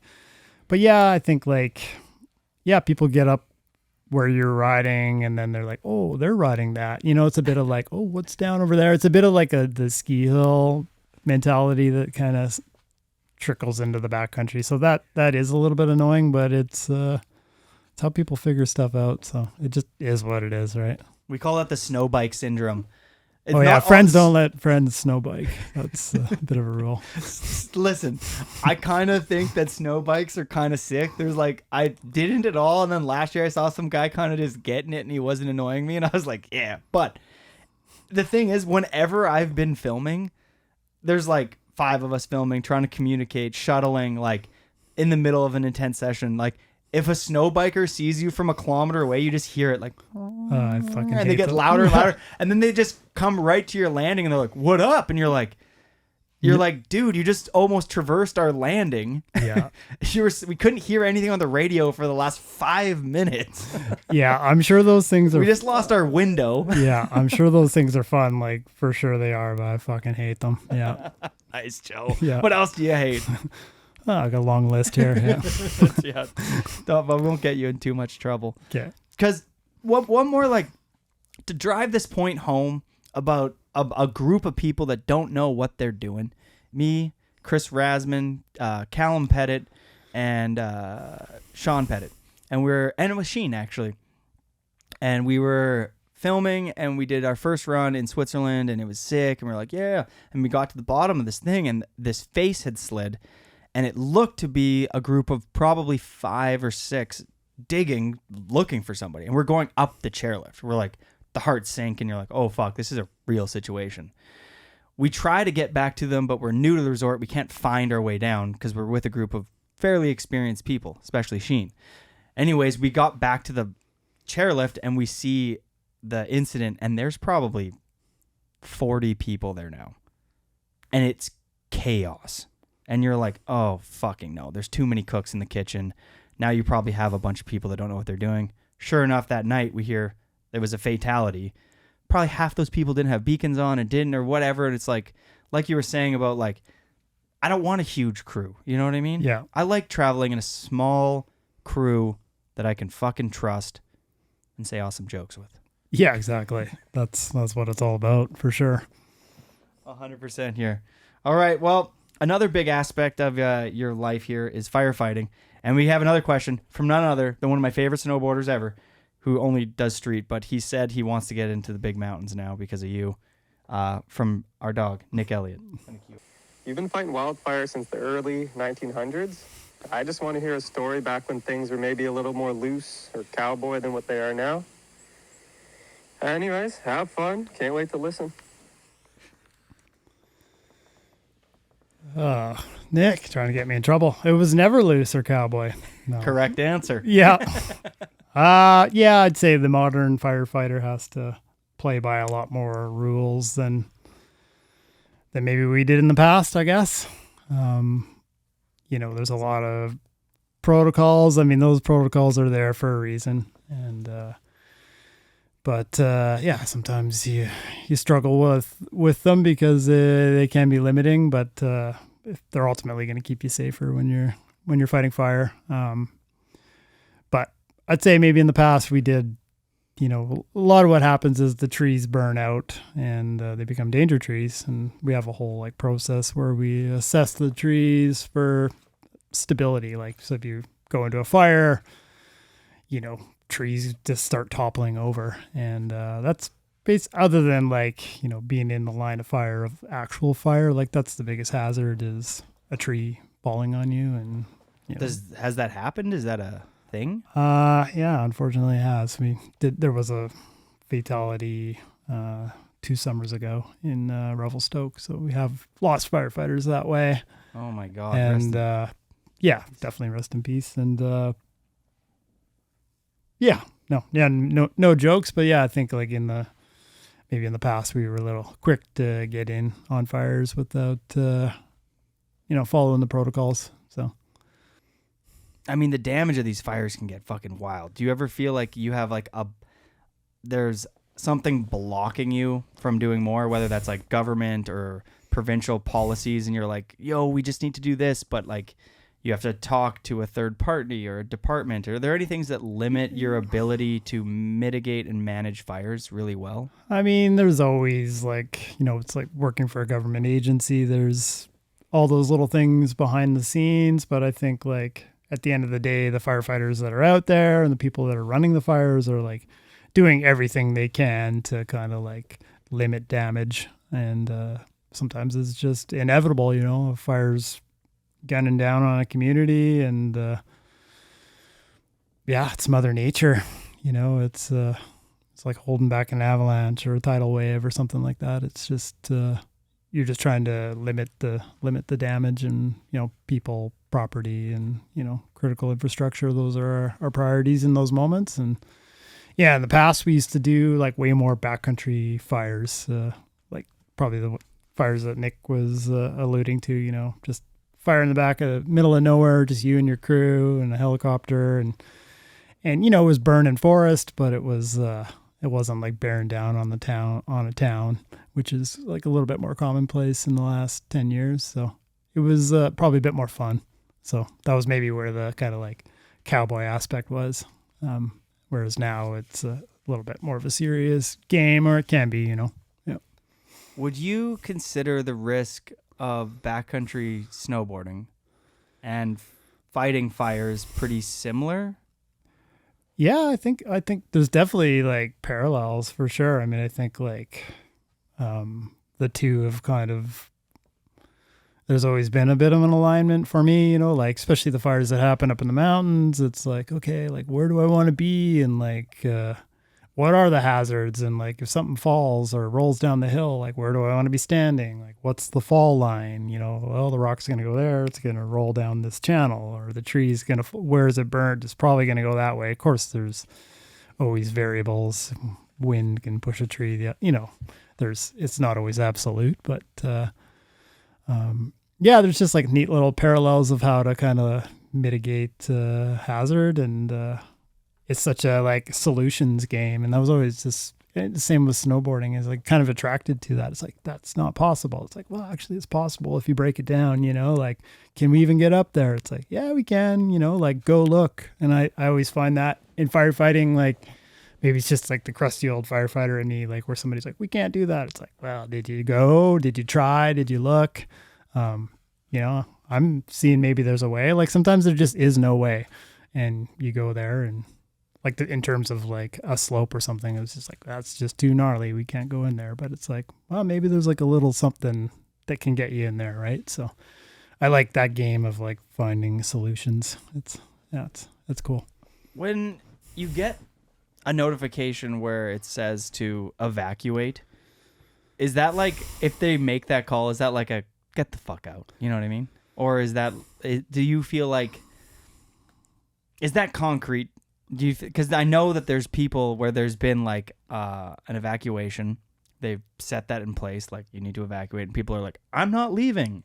Are you like, no, like listen to us, get the fuck out of there? Yeah, I mean, there's always a couple heroes, you know what I mean, that are sticking around. Yeah, there's a couple pieces to that for sure. I mean, yeah, for sure. Like our organization makes the recommendation for, it's like, yeah, this fire is going to impact your community. So then whatever the governing body is, whether it's a town or regional district, it's their call whether to put the evacuation order in. Sometimes it's like a tactical one, like we got a fire and it's coming now. Like firefighters going door to door, like get out of here. This fire is like coming at you. Like that's definitely one of those circumstances where like, yeah, get the hell out of there. And, but on a bigger scale, like, there's a bunch of science about like, what a fire, the distance away and kind of where it's projected to go. And I mean, it's not perfect. But yeah, if it's close enough that it could happen, and, somebody's got to make the decision, and that, maybe you're like, oh, I'm fine, I'm tough, but, it's a whole community, and there's like a lot of things that are attached to that. Like people that have to keep the water on, the electricity on. Like it's, I don't know that people, I mean, it's always heated in that moment, but like, there's just kind of a lot to it that like, that's more than just like, I'm fine, I'm not going to die. It's like, well, you could in theory stay and Try and fight the fire with your fists. Yeah. Whether you have the tools or the knowledge, maybe you do, maybe you don't. You probably don't. I feel like tools and knowledge go out the window when you're talking about Mother Nature. You know what I mean? Yeah, and for sure. And then like sometimes those people, think they know better, and maybe they're kind of getting in the way of like an actual response, or they just don't like the way the response looks in their mind. But there's always like a big picture. I totally sympathize with folks that have been in that scenario, and I get it too. But if somebody's making the call to leave, that's for a reason. I can understand why a person would want to try to decide for themselves, but it's not. Sometimes it gets put in, and like the fire never reaches the town. And I was like, well, that's kind of a good problem. But it is, those things are put in for a reason, like to protect human life. So I mean, for me, living on the sea to sky, there's one fucking highway. If anybody was like, yo, you guys should go, I'd be like, I'm getting on that road, because I'm imagining that's something that municipalities and the government has talked about, is that it's a one-way fucking highway. You know what I mean? Or two ways, but if the fire is coming from one way, like the sea to sky, the 99 is going to get clogged back up. You're going to be on there for hours trying to get anywhere. There's a bunch of pieces to that. Like, they need to build another road. Yeah, for sure. Access and egress. And I've been in the situation where I've been on top of something like, I think we're okay. And then it's like, no, we're not okay here. Like, texting whoever, like, we got to like pick up. We got to recommend like, alert or order. And it's like now. So, I feel like I know a thing or two about fire, but like in recent years, it's been like the quick escalation of fire on the landscape, like over a matter of hours. It's it's serious. Yeah. If a fire's moving through, let's say, like, there's so much like old growth here in BC. Yeah. I mean, a lot of it's been logged, unfortunately, but there's a lot of it. Would a fire move quicker through old growth, or through, like when they clear cut and then they tree plant and then they do the same tree instead of making like a diverse ecosystem like it once was? So like, does it move quicker through the original forest or the new ones? And then like, because each mountain these days is made up of old forests and then the ones that have been logged, and does it like speed up and slow down and speed up and slow down? I think you're kind of hitting it there. It's it's highly variable. I can't just say like, well, old growth. Yeah. You're more kind of naturally protected area, old growth. Typically that's like a wider space stand, and it's sort of self-pruning in there because it sort of shades out the smaller trees, and it's I think it's a little bit more not resistant to fire, but kind of resilient to fire. And then I think there's definitely a bunch of, and again, I'm no like forestry expert, like something that's been freshly logged, whether a lot of like limbs and things get left and then they plant. So that leaves a bit of a slash layer. So fire does move through that pretty quick. Sometimes in the modern forestry, they pull a lot of that slash back and put it in piles. So they kind of mitigate that for that reason. But I think there was some practices that are not serving us well now, like you say, kind of planting of one species of the same age group and super tight. And again, what forest has the same fucking tree everywhere? Yeah, and it's planted for the sake of coming back to it in 100 or 50 years. Yeah, so you can log it again. So I think every square inch of this planet is just all about, like, it's like buying a cheap house these days. Like, they've accounted for every square inch in that house. You know what I mean? They used to build houses so they had space. Yeah. Now every square inch is just like, we can extract money from for this. Sure. And you can't outsmart Mother Nature, right? Like, nope. You're gonna pay for it. So I don't know. Again, I'm not an expert. I've seen what I've seen. I've seen like like areas of just nuked black, and then like some little like oasis of like green trees in the middle of like apocalypse. And you're like, how the hell did that stay green, you know? And it was like, oh, they like burnt that block back in the day, and then they planted it, and they did this. And so, yeah, I think there's some like, there's definitely some good forestry practices that people are starting to clue into again. I mean, people have subscribed to that over the years, but I think now we're kind of in like necessity. Is there like a bit of a history with like, did the First Nations or anybody previous used to do some sort of management with these fires, or did they just let them organically kind of go, and they were pretty, like, because they didn't build like structures here as much, you know what I mean? Like, I feel like civilizations here, especially in Canada, seem to be very nimble. Like, they would pack up and move quickly. Mm-hmm. And now that there's been so many fires over the last 10 years, I'm like, I bet you that's because of fucking forest fires. Like, people had to be able to pick up and move. Yeah, for sure. And I mean, there's been a long history of like what we would call cultural fire and like management of the landscape. Like the First Nations did prescribe fire in like since forever. So basically they had management reasons, whether that was like, oh, this is getting too thick. And typically it would be like valley bottom, and they would burn in the spring or in the fall, and they would burn out areas for hunting, for berry crops. And yeah, I mean, we're starting to bring that back. It's kind of like it's. Hey, I mean, they were right. Well, yeah, pretty much. I mean, there's always been prescribed fire where we apply fire to the landscape for a management goal, whatever it is. And but yeah, there's a long history of fire that was the First Nations. They were doing it, and it's like they were right. You know. Are there any like top secret stuff that you can't talk about like new innovations of putting out massive, like, are they going to drop like, I don't know, like these like white beads that are going to stop fires immediately or something? Like, I think because when I see these jets getting filled up with like, or these water planes, yeah, and they're grabbing their balloons or whatever of water and they're dropping them, I'm like, there's got to be we got to think of the next way. You know what I mean? Like, yeah, I mean, I think like the technology is evolving. Like, I mean, the use of drones is bigger, and I think like that's going to evolve like as the heavy lift drones kind of come into play a little bit more, get a little bit more functional. That's sort of a big piece, but yeah, the helicopters have kind of been the same. I mean, obviously, the more water you can move, the more impact you could potentially have on a fire. I mean, at the end of the day, like, a helicopter bucket or like a water bomber is not going to put your fire out. It's like, it's not like AI is going to steal the firefighter's job. Like, somebody actually needs to like go in there on the ground and like dig up the hot spot because it's burning in the ground.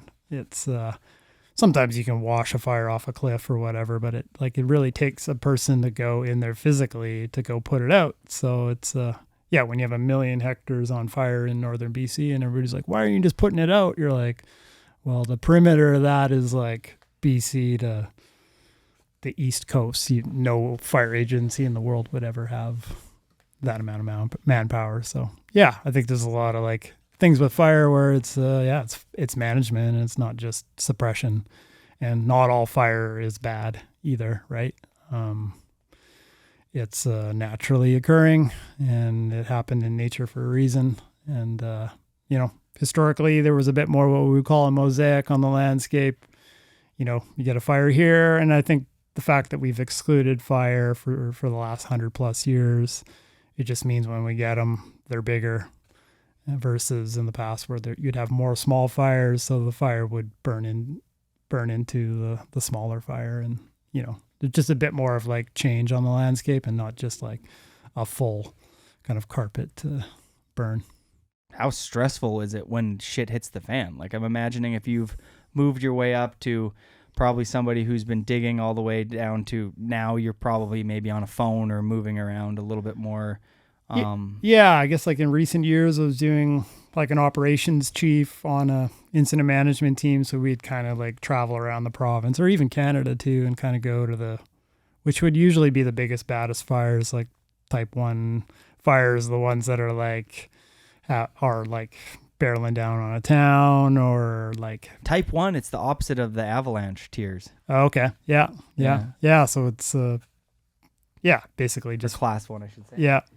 I think any human who's put in a situation where it's fight or flight, Yeah. there's like this like rush that you're getting to like, you know, you want to save the town, you want to put this fire out, you have to protect your crew, you need to protect yourself. Like, Yeah, I think that's like a lot of the big stress is like, what do I have for resources? What can I actually do? And like, obviously the crew safety is the biggest piece. Like, it's unfortunate when a fire rolls into a community, but if you've done your diligence and, recommended evacuation of that town, it's, you've done what you can for, the sake of safety of people. But, a lot of the fires in northern BC and the boreal forest in the last 2 years, definitely some big ones up by Fort St. John, Fort Nelson, just big beasts. And those ones were kind of like, there's less like sort of towns and things out there, more like industry, oil and gas. And, it impacts like ecosystems on a large scale. And, it's kind of unfortunate how much area has burnt up there. It's like quite ridiculous how much has burned. And, it's been wild to kind of like, what is that? Witness it. A hectare? Like, what's the scale? You know what I mean? Because they come on, they're like 500 million hectares, and I'm like, holy fuck. I guess it's like 2 point, it's a couple acres, so it's a hectare is a couple acres. Yeah, it's like 2.47 acres, I believe it is. Holy shit. Yeah, so like think of an acreage, right? And then add a whole bunch of them. Yeah, I think a hectare is maybe like a football field or something like that. So the most effective tool we've come up with for fighting fires is still the human. Yeah, and we fight fire with fire, and there's a bunch of different techniques, right? Like, indirect, direct attack is like your guy with the tool, and, you have conditions where you can go in and like fight the fire if you have water and with a hose and a Pulaski and, Okay, let me ask you this. Who is the fucking Wayne Gretzky of fighting fires? Wayne Gretzky. Like, who's the top? Like, somebody must just be like, that guy's just fucking figured it out. I don't know. The person's out there somewhere. That's suppose. you, Joe. That's me. Yeah. I got it all figured out. So yeah. He's the Gretzky of fucking fighting fires and riding big mountains. Yeah. No, there's some dudes for sure, and there's some old timer types that I feel like I learned some stuff from over the years for sure. But yeah, I don't know about Gretzky's status, but yeah, pretty cool. Yeah. That Squamish fire got pretty hectic, and I'll bring that one up because it was close to town. I mean, all of my friends were filming it. They all live right in that zone. Was that like almost crazy and like, or was it like in pretty good control? Because to me, it seemed like it was on the border of Squamish. Yeah, for sure. I mean, it was funny. I kind of like got sent to another fire up north right as that was happening. We had resources and people here, so another guy ended up kind of running that fire that was from our zone. And I remember thinking like, oh, it shouldn't be a big deal. Like given the time of year, it's June. It wasn't like we weren't quite into not like peak summer. And but yeah, where that was, it was just like, oh, holy shit, that's a real fire. And it was like quite a steep slope there. So obviously fires are, they run up slope driven, wind driven. And I think anytime you have a fire like that next to a community, it's not good. But that said, that fire was running with the slope and away from the community. So I'm not going to say it wasn't a big deal because it was. It's a big deal to go try to fight a fire like that because it's nasty and there's like danger trees and it's steep and there's exposure to crews and communities chuffing smoke and it's scary and all that. But it was going to stay on slope in my opinion, and it did. So, do you think if we like keep drinking out of like, those like paper straws will like save forest fires or something? Yeah, my kids are pretty bummed on those paper straws, but me too. But they're. I'm like, what about the lumber that we're taking to make these paper fucking straws? I think it's worth it. I think just like no straw. No straw is the vibe. Is the vibe? It's like if you're picking one, don't do either. Yeah, I laugh when my kids like get a Slurpee and they're just like, fucking Trudeau, which is like a bit of an inside joke. We just got to joke about the paper straw. But that is. Yeah. I mean, it's a. It is annoying because everybody knows when you get a drink, you got about 5 minutes to get that in you. Or the whole thing these days falls apart. Yeah, I think just no straw. Just practice no straw. Yeah, make your coffee at home. Yeah. I mean, that's kind of the best practice. So you're in and around the Pemberton zone. Do you have like, what's your yard like? Do you grow your own vegetables and stuff? Fruits? Yeah. Yeah, we're pretty lucky. No way. We have like an acre of land that's kind of surrounded by other farmland. So you got a garden? Yeah, we got a garden and some fruit trees and berries and what have you. We've had different generations of fruit trees and things. So yeah, we got a sweet little piece of property. I think we were we just kind of lucked out. It was a place we were renting many years ago and made a friendship with the owners. And yeah, next thing you know, we're buying the house. So it was, sometimes it works out that way, I guess. For sure. Right place, right Gabe time. Langwell got a stellar deal too. Yeah. I heard. Oh, sweet. Yeah. Yeah, he's just up the road from me there, up around Yeah. the corner. Oh, it's a good spot. Michael Chucks is down the road from you guys then. Yeah, a little ways up. I used to live out on that road back in the day, but yeah. You guys are living. I'm moving there. I don't know what I got to do, but every time I'm driving up there to go up the Hurley, I'm like, oh, the valley in between all those mountains and like the what is that called? It's not the clouds aren't that fucking low, but what is that called? It's like, I don't know.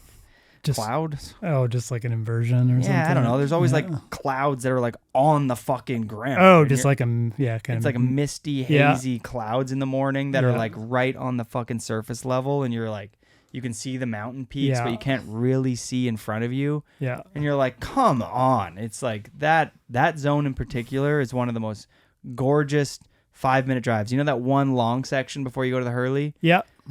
Yeah, it's pretty epic out there. And then it's like the springtime, it starts getting green in the valley, and then the Alpine still looking magical. I always just like love the spring where you're just like, fucking rights, this place is so sweet, just the contrast, I guess. Yeah.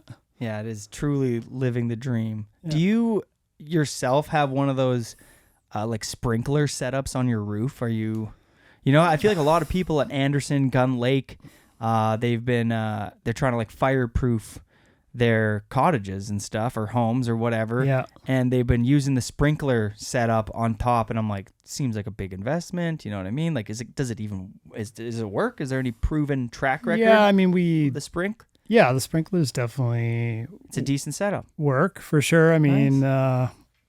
you need to put gas in that pump, and you need to have water to, facilitate that, I guess. So it's there's some variables, I guess, if you were there and you were running it, but I mean, that's what we use for structure protection. If we know a fire is probably going to come into a town, we have crews that set up sprinklers on people's properties. And, but I do think like any type of the sprinklers, but also like Fire Smart, which is kind of like pushing back, like, like needles and litter and like branches and trees, it's like, taking care of like thick forest that's right near your property is probably more effective than sprinklers. But sprinklers in combination with Fire Smart is, you should, I got a off-grid cabin out on the ocean, and there's no insurance there or anything, but I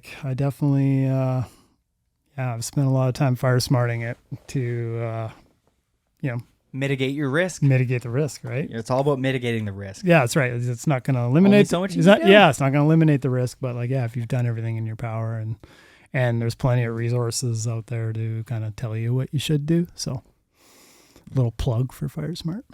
Have you ever considered stepping away from professional snowboarding or just snowboarding in general, or firefighting? Because with those things comes so much risk. And at the beginning of the show, you mentioned like PTSD and like things happen out there. Like we both lost friends and loved ones to the mountains. And I'm imagining firefighting probably comes with its own big risk. Have you ever needed to like potentially step away? Were you like, fuck, like I don't know if I can keep doing this? And then clearly you didn't step away. So what has brought you back to going all in on this? Yeah, for sure. Yeah, I don't know. Like if I'd thought about stepping away, I mean, there's probably times where you're just like, fuck, I should just sell it all and like go Move to the island. Yeah, do whatever. But yeah, the firefighting, like, yeah, I definitely feel like I'm a bit of a lifer there. There's some like there's like an OG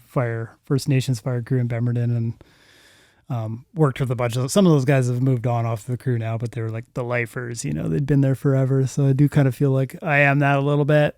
But yeah, you can choose your adventure a little bit, like in the job. Like you don't always have to be the guy who's like on the pointy end of the stick. Like I think I've sort of chose that because I like it. But there's many other like supporting roles in fire. So you don't have to be the guy that's like making the call.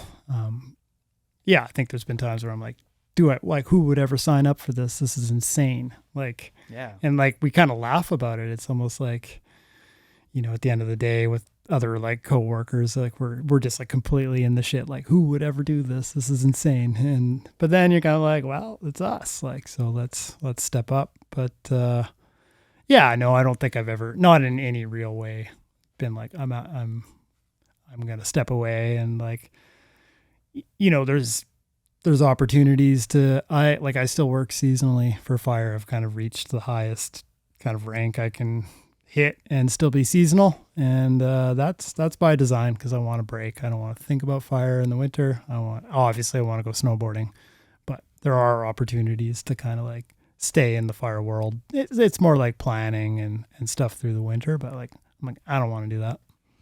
So would you say from a certain age, you've kind of intentionally moved your life in this direction? So you would be, you know, working a seasonal job to allow you to snowboard? Because, I mean, if you've reached a position at, you know, working in this as a firefighter that can subsidize your winter off plus the income you get from snowboarding, like you've kind of shaped out the dream. You live on an acreage in Pemberton. Like, was that by design or did things fall into your lap naturally?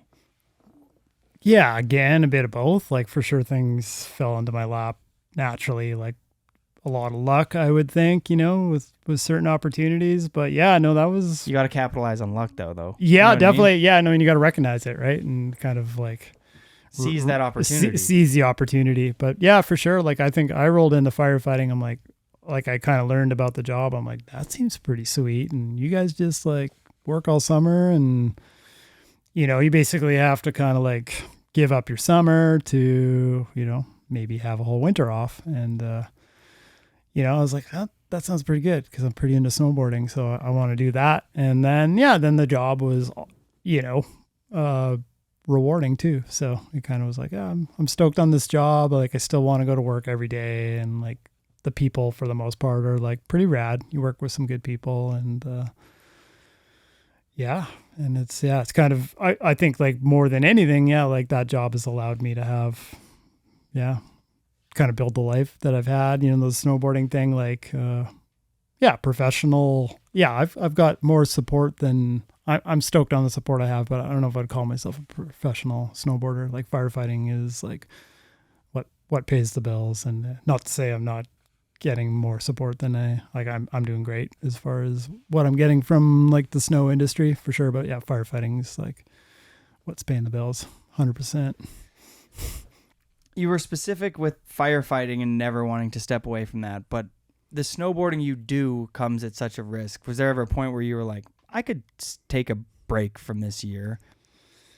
Wow. Yeah, definitely good question. I mean, I don't know about like stepping away. Like I feel like I'm more content now than I was in the past. You know, I always feel like you always sort of like chasing something, like I don't know what, like chasing something, you know. I think we always have this little say, I'm chasing something, I don't know what, but like is that honest though? Like if you could, was there anything, were you chasing anything? Were you chasing, like it was just chasing a feeling, you know, like really, a moment. We call it clip high, you know, our crew, like when we were filming, because it's like you want the clip so much, But there's that epic quote, and I wish I could remember the whole thing. I'm not even going to try it, but Craig Kelly speaks to like the, his utmost respect goes to the like free rider. the free ride. Yeah. And it's like, to me, that maybe it's cheesy, but that's kind of you, Joe. Like, you're just out there getting it. Yeah. I mean, I think like I ride the resort quite a bit, or at least in recent years, and I ride solo all the time. And like, I'm stoked to ride with friends and stuff, but I'm like, I love riding solo. Like, it's so fun. I love poking around, and it's like, yeah, you're just truly just in the zone for yourself, like no other reason. Like I don't got time to pull a GoPro out, or like maybe on the rare occasion, like get a clip or something. It's just purely about shredding, and that's a good feeling. To somebody that, let's say, doesn't snowboard, they live in fucking Zimbabwe, but they speak really good English. How would you articulate why you love snowboarding so much? Because to anybody else, they would just think that you're a crazy person. Like, how do you, in your words, describe that love that you have for snowboarding to some person in Yeah, Zimbabwe? I mean, there's obviously the act of like the athletic aspect of snowboarding and kind of like the feeling, but yeah, there's so many other things, the elements, like the mountains, the beauty, like the surrounding, like everything that's in your sort of like peripheral as you're snowboarding. Like, oh fuck, that's sick, like wind in your face, and you're kind of going to war, It's like that feeling of like, when you're riding through a storm, and like, what other person would ride through there, but where to go, and you can ride through the storm. But so, yeah, it's just kind of like, it's a combination of like the feeling of the action and the, I guess, potentially adrenaline that goes with it. But then, yeah, just the elements and yeah, kind of the beauty of where you are potentially. Like, I'm sure people in like wherever, Saskatchewan or Minnesota or wherever, are snowboarding and loving it. And I mean, maybe the landscape keeps them stoked, or maybe it doesn't. I don't know. I feel like we're pretty blessed with where we get to shred, basically, is what I'm trying to say. I like that the word elements, because there's so many of them. When you, to me, if I could try and like go through and flip through these beautiful images that would have been taken throughout your day that are slightly seared into your brain every day, like the parking lot, and you start your sled and the smoke off the sled, and then all your crew's like ready, and then you zip up the trail and there's 10 centis on the sled trail and you're the last one, so all the snow is kind of blowing in your face, and then you get to the alpine and it's still dark and it's glowing, and you're like, ooh, it's like full sun, no clouds today, just like it said, no wind. And then you get to the alpine and it's just starting, that burning glow is starting to happen. It's like, and then you flip through all these fucking pages throughout the day, and the years that go by, some of those images stay with you and they're fucking epic to remember them. Yeah, and I mean, you think of like also like the iconic images that have been captured, whether in a magazine or wherever you see them in the modern era, but like, yeah, the person that had the eye to like capture that moment where you're like, damn, I see the slough and I see this, I could see the texture of the snow. Like I could tell, you just know that's sick, and like the mist that's coming off that, or the composition of like where the rider is. And yeah, it's kind of neat. Like I feel those things like when I'm like looking at images that like stoke me, I guess. But yeah. Yeah, but the coolest thing is that those images you can see, but the images you can't, that are just for you, that are in your head. Yeah, the ones you're just experiencing in real time. They're Like, so, like, sometimes there's only a handful of them that are really seared in my head. But there was this one time just going over the Brandywine Glacier, and we were sledding, and it was in the morning, and there was like 5 of us, and we're going over to Callahan as usual, rinse and repeat, losers. And we're zipping across, and it's like cotton candy colors, and there's probably like almost 2 feet of fresh, and you're just like, what are we doing here at like 7 a.m. with like 3 people that like are my like best friends, like people that I can't wait to stop and just be like, did you guys, you all experience that? You like look at each other and you all realize that, like, to describe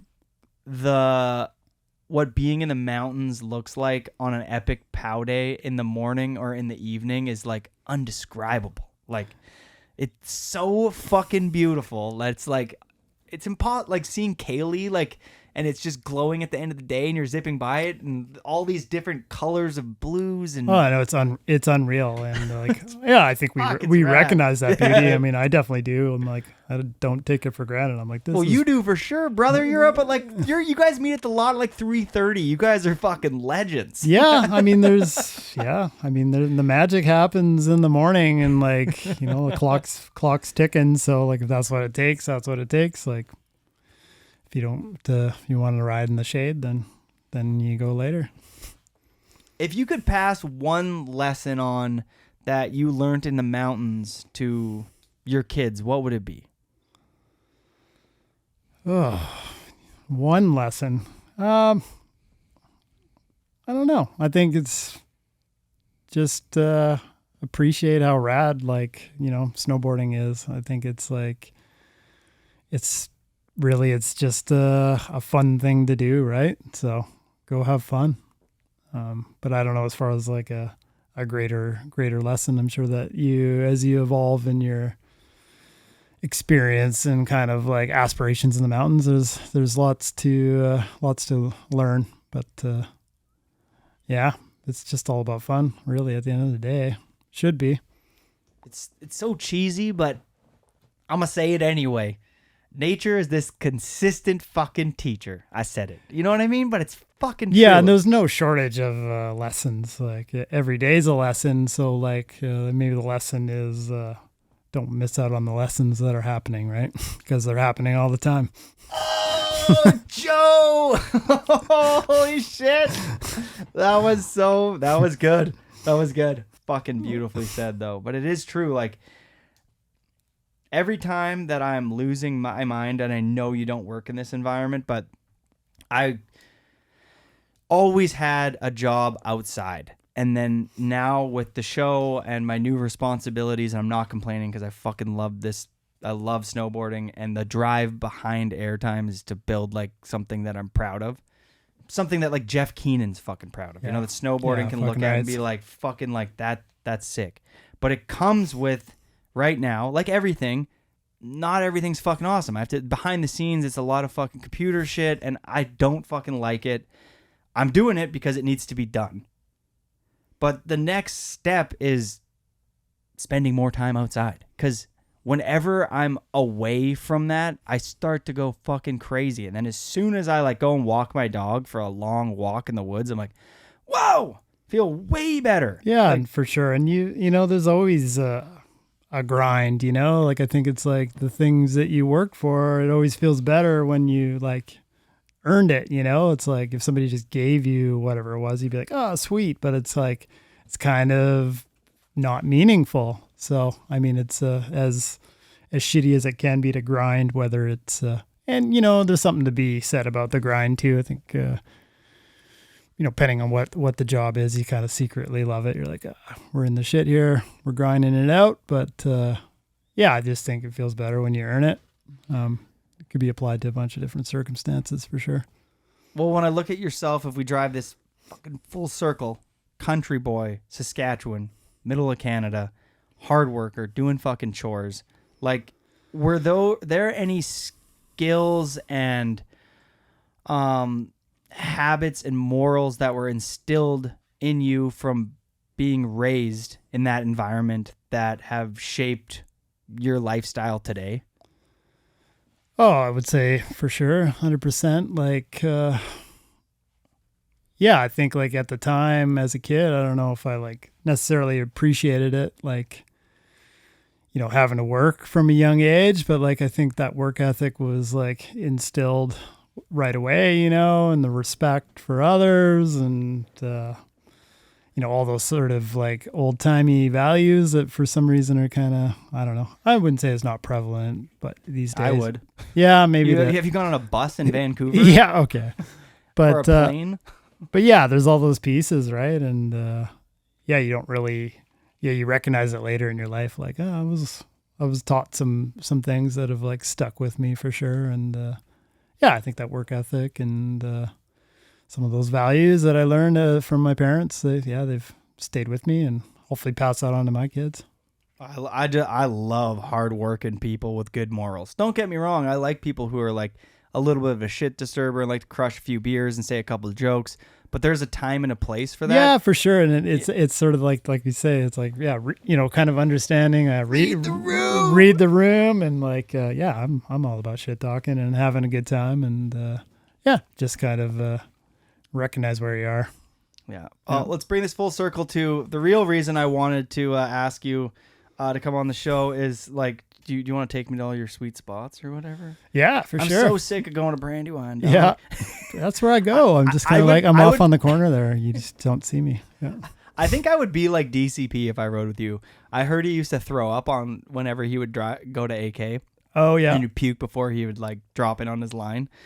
I would be fucking puking everywhere. I know another kind of like big mountain legend who that's a bit of his thing too, is puking before they drop in. Oh, I mean, I was hanging with a dude and it was pretty funny. He's just like, I just fucking always do this. I don't know why. But then he's like an animal. So who do you think's the Pemberton legend of big mountain riding, ski or snowboard? I mean, I always looked up to like, I don't know if you know Johnny Foon there, John Shelton, OG skier.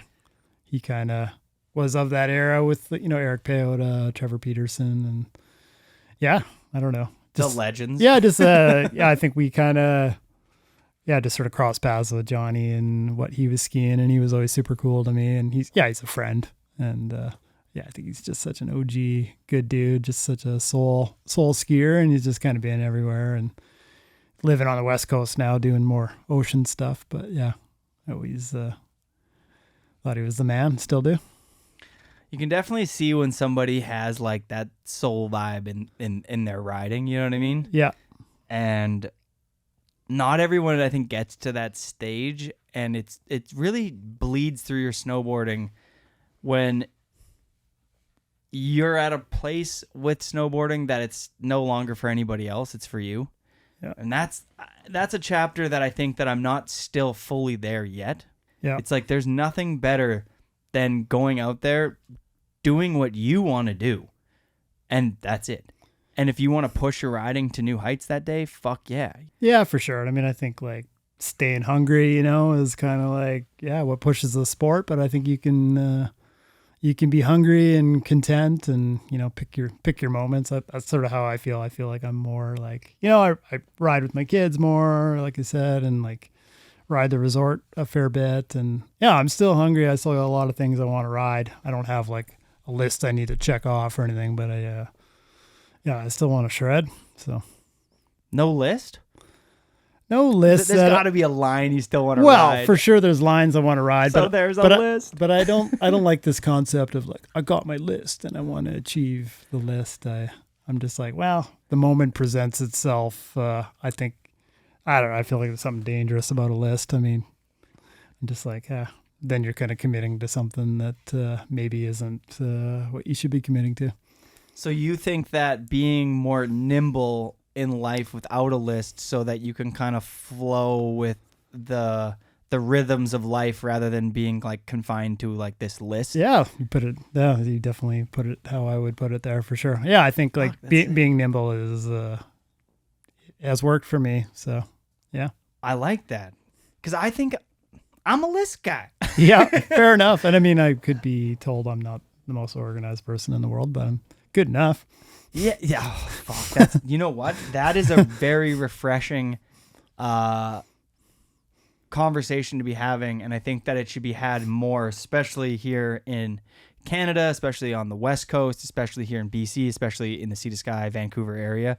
There's like this, there's this like keeping up with the Joneses mentality 2.0, like 2025 version that is, I think, is fucking toxic.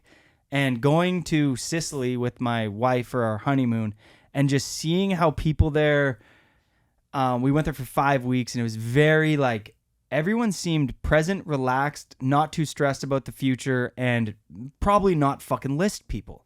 Yeah. The Vancouver, it seems like to me, everybody, and Chad Chomlak spoke about this beautifully on his podcast about like, get the money, get the girl, get the job, get the success, get the fame. Like, is that what you're trying to do?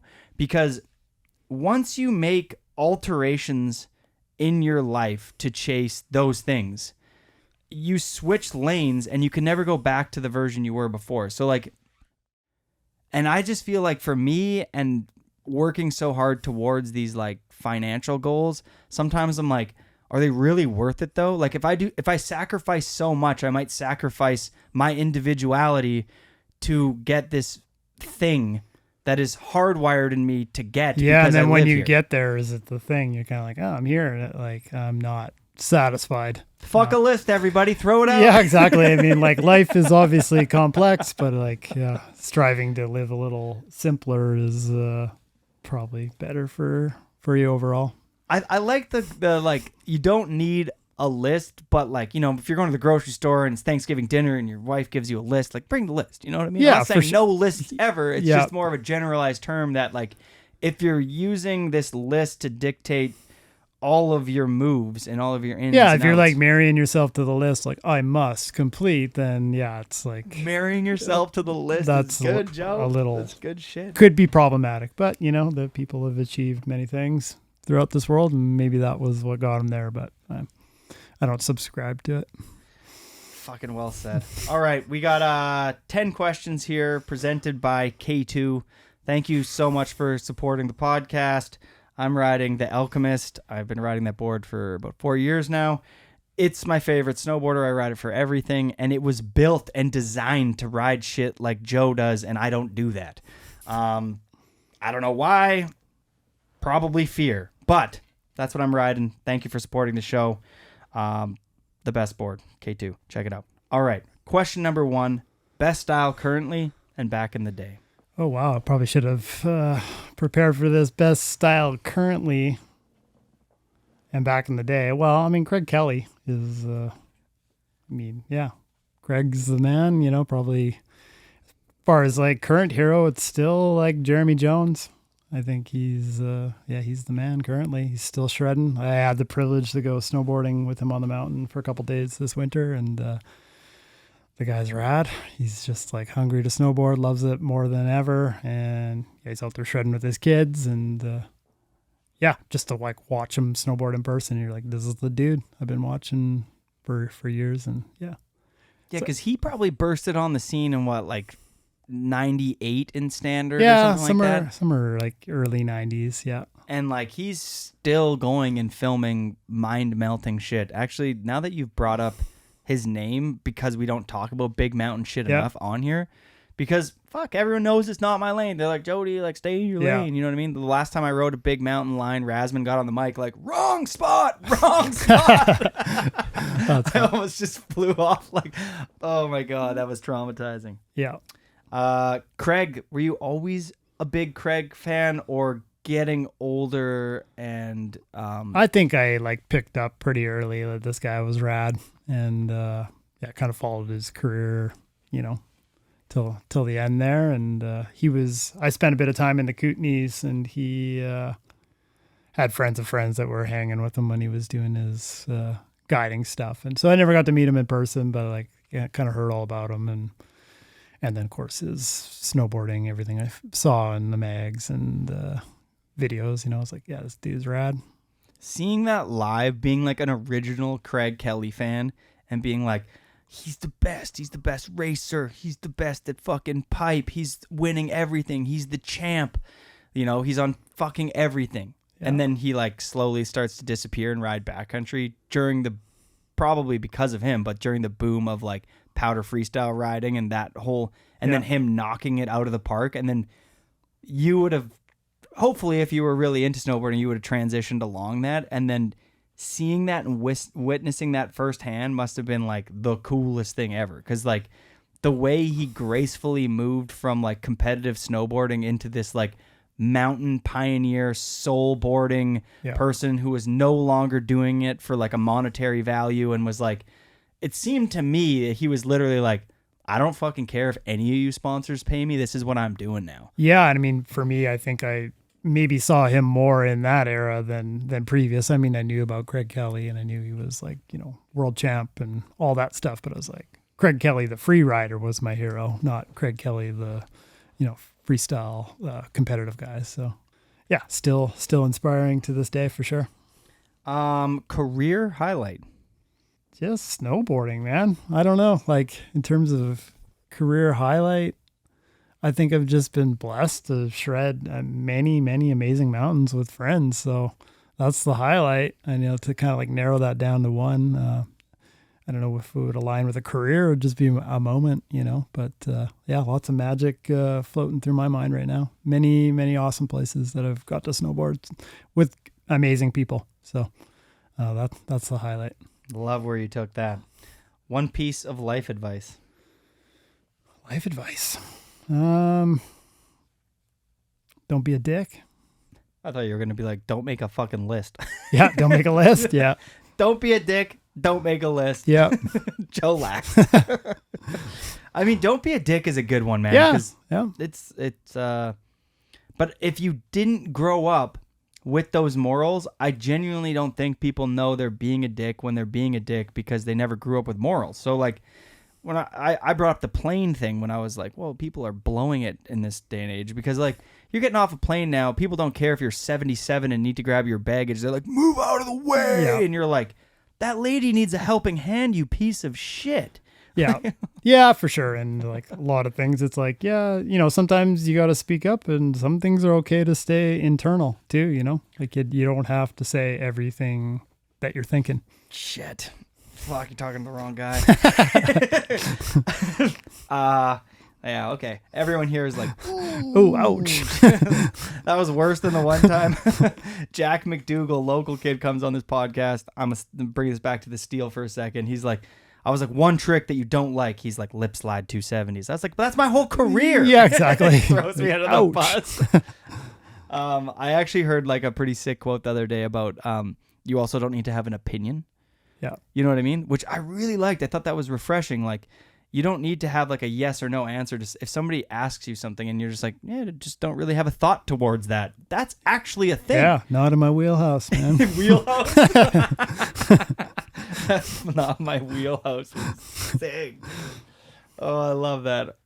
Most underrated boarder. Like in big mountain snowboard, I don't know. I mean, there's probably like that's the thing with like big mountain snowboarding. Like, there's definitely some crusher out there who's like doesn't have Instagram, doesn't have whatever. Oh, They're just boarding for all the good reasons. And I mean, you see it. Like, you're like, who put that track down wherever? Like, they were shredding, so it's happening, and it's always been happening. So, yeah, like Joel Lovren is like a dude that I've shredded a bunch with in the last bunch of years, and yeah, I think people know that the dude shreds, but yeah, the dude shreds. And I think he could get more credit for it than he does. Yeah, that's a really, really good name. Actually, I've talked at length with Mark Sollers, close friend of mine, who grew up with Joel Lovren, and Lovren was the dog back then. Yeah. Like, we're talking like 99, you know what I mean? Like, Joel's an absolute boss. I've known him for a long time. Absolute beauty of a human, and definitely fucking shreds. It's been really inspiring to see him go from like park kid to backcountry snowboarder to, it almost seemed like not foot off the gas, but at one point just didn't give a fuck about, sponsors or any of that shit. And then now that he's, without making the fucking list, naturally found his community and is riding things that I think speaks to exactly where he wants, what he wants to be riding right now, what he's influenced by, and it happened pretty naturally. Yeah, Like, and for him, it's like, it's all about the line and the moment, and it's like, if you capture it, then sweet, and if you can, but yeah, it's all about just snowboarding for him, but yeah, good dude. Great dude. What keeps you up at night? I sleep pretty well. I do pride myself in that, but That's because you have good morals. yeah, I mean, probably as my daughters get older, that'll probably keep me up at night. But yeah, I care about the world for them, so I don't know if it's keeping me up at night, but I'm thinking about it. Oh, I mean, yeah. If we spend a little bit of time here, man, sometimes you're just like, why can't people get it? And well, why does history just need to repeat itself? And there's just so many things that I see that I'm like, that are so far from what I think is like humane and just and normal, and I'm just like, where are we? We're going wrong in so many things. Yeah, and I mean, at this point in history, like we should know better, but we're fucking dumber, and it's like the dumbest shit.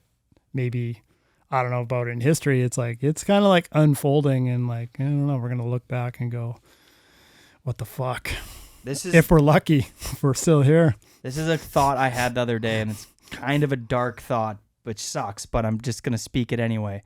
That the whole like yin and yang, like I think there's a certain, actually I don't think this, it's a thought. So like maybe there's a certain amount of good on the planet and bad, and that's a consistent flow. You know what I mean? Like there's always going to be, unfortunately, a piece of shit like Hitler that exists. Yeah. And if there's 10 people in the world, maybe one person out of that 10 will always be shitty. And it's a mathematical equation.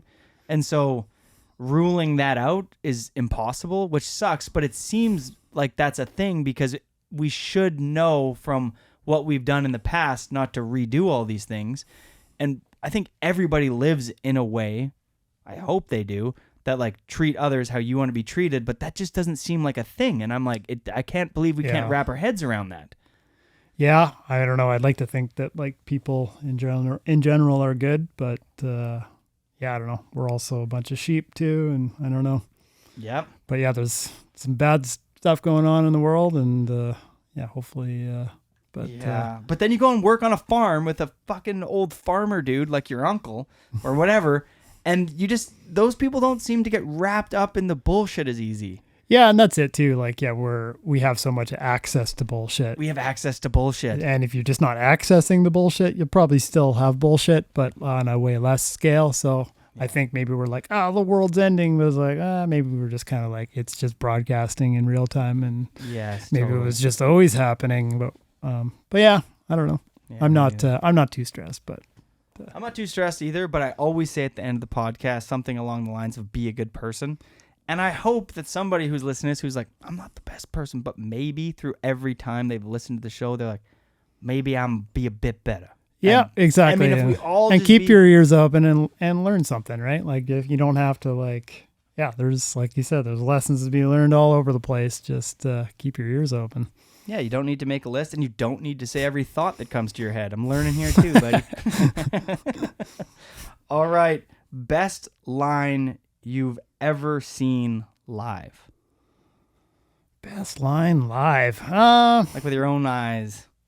I rode with like Dave Bastrachia quite a bit. I still try to ride with him. He's like a good friend and OG snowboarder around these parts. CFR. Yeah, CFR and plug CFR. Yeah, the best racks in the world. Yeah, exactly. The only rack. I don't know if anyone. There's not even exists. Yeah, just CFR there's or bust. definitely some like people that have tried to copy it.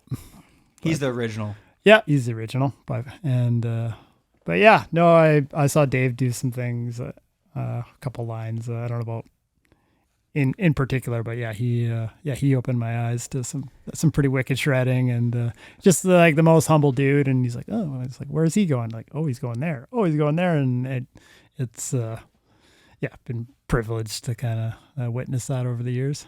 Yeah.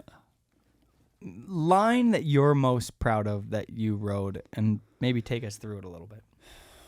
I don't know. Like, I don't know. Like, there's nothing I'm like, oh, I'm so proud I did that, you know, like. Well said. Good response. Wait, one line that you were juiced on that you wrote. Yeah, I mean, like back in the day, like there's like kind of a zone that we shred, and I was with Dave B and we were kind of on top of it. And I remember kind of going into this zone, and I've captured it's been on film a couple times, just over the years, but just kind of like what it took to sort of figure that line out. We call it the Dragon Slayer, but it's just like shredding, you know, off a pretty like steep exposed piece to a shelf to another shelf, and then you're over a bunch of exposure, and there's some slough, and it's just kind of like.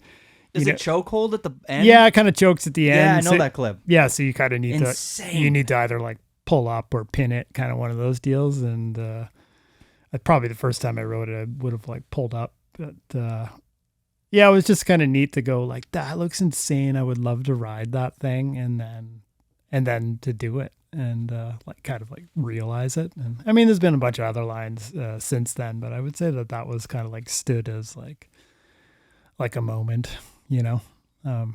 But yeah. That one was insane. I'm fairly certain I know what you're talking about. Yeah, I know there's been some clips of that one around. Yeah, and, totally. Yeah, that one. And it's just so aesthetic. Like sometimes I'm like, I'm not going to ride.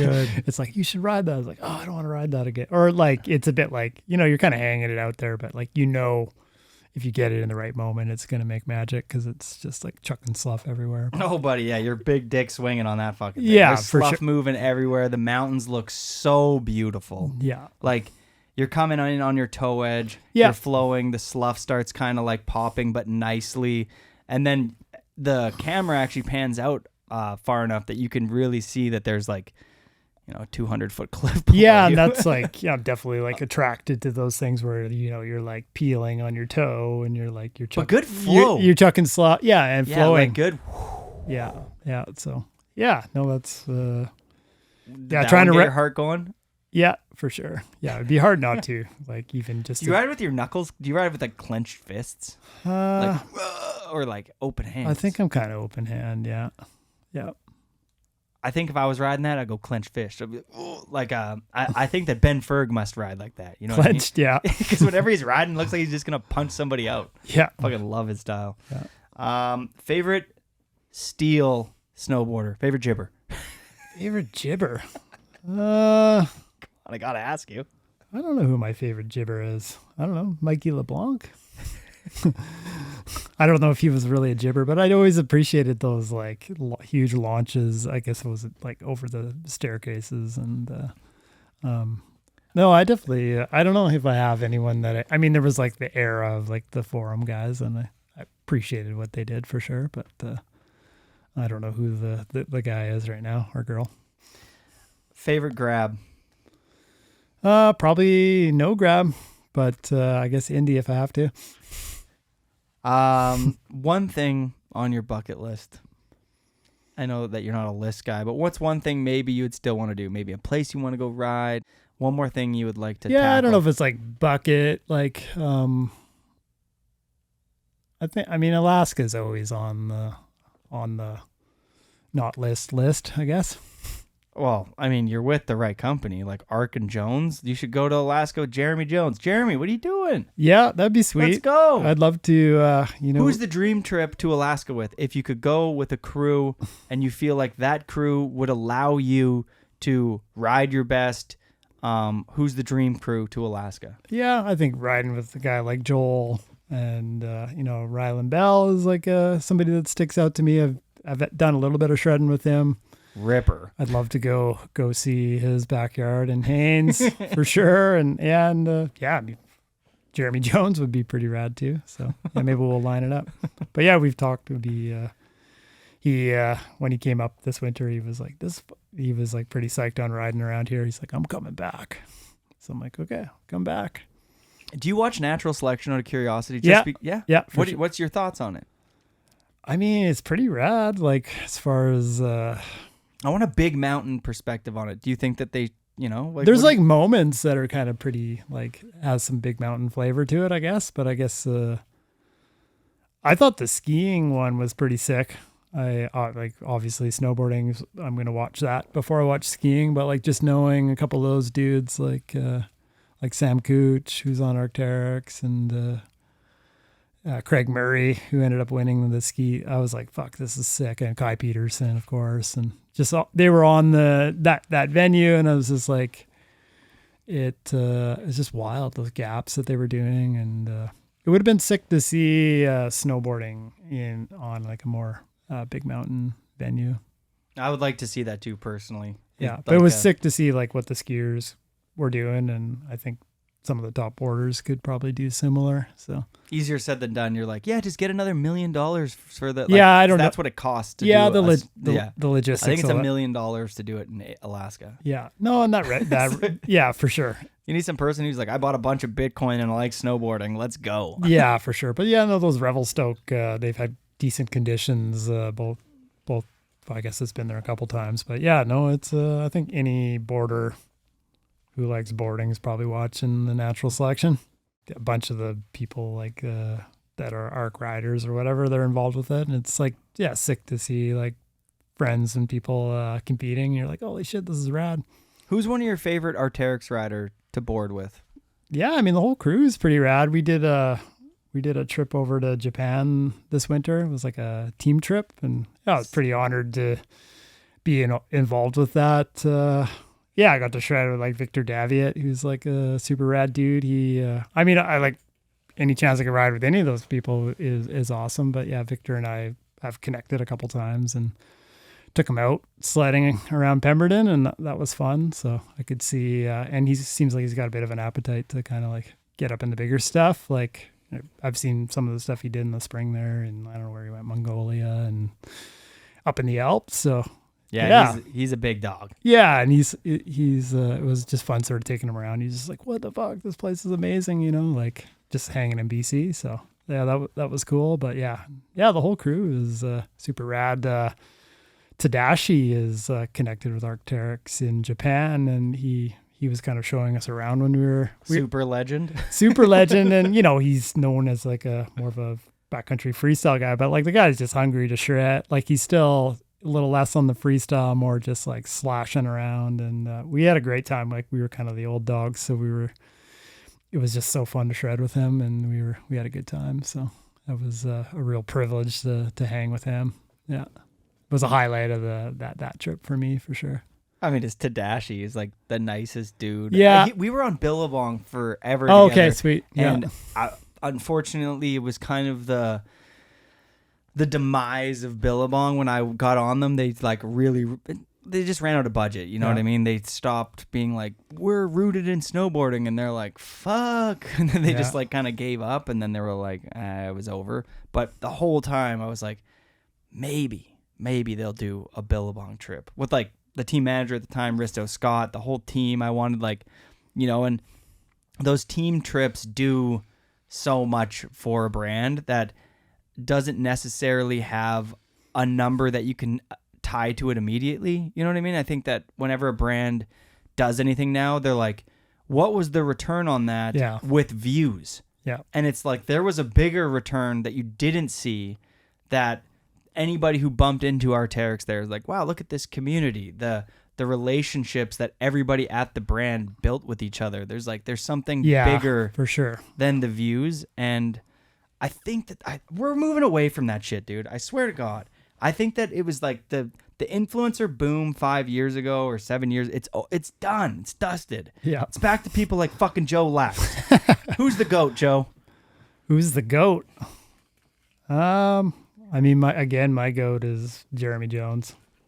Hell yeah. Yeah, he's just kind of 100% been inspiration to me the whole time. And then, the support I've had from that brand, and then to meet him and hang out, and he's like, you know, your hero's not an asshole. He's a fucking rad dude. That was pretty cool. So we didn't really dive into like, there's some big mountain riders outside of Jeremy, who you talked about, and Joel, that have inspired your riding, or some video parts from individuals that you've really liked. Because fuck, there's some badass big mountain riders, and I don't feel like we touched on a couple. Yeah, I mean, Ryland Bell was a really good plug. Yeah, for sure. Like the OG dudes, like Tom Burt freaking huge for me. I was always like, this guy's fucking rad. Hop turns. Boom, yeah. Boom. But boom. Then like all the TB guys, like Andy Hetzel and like Slasnik for sure. And yeah, just those guys had like, you know, freestyle, but they were also like,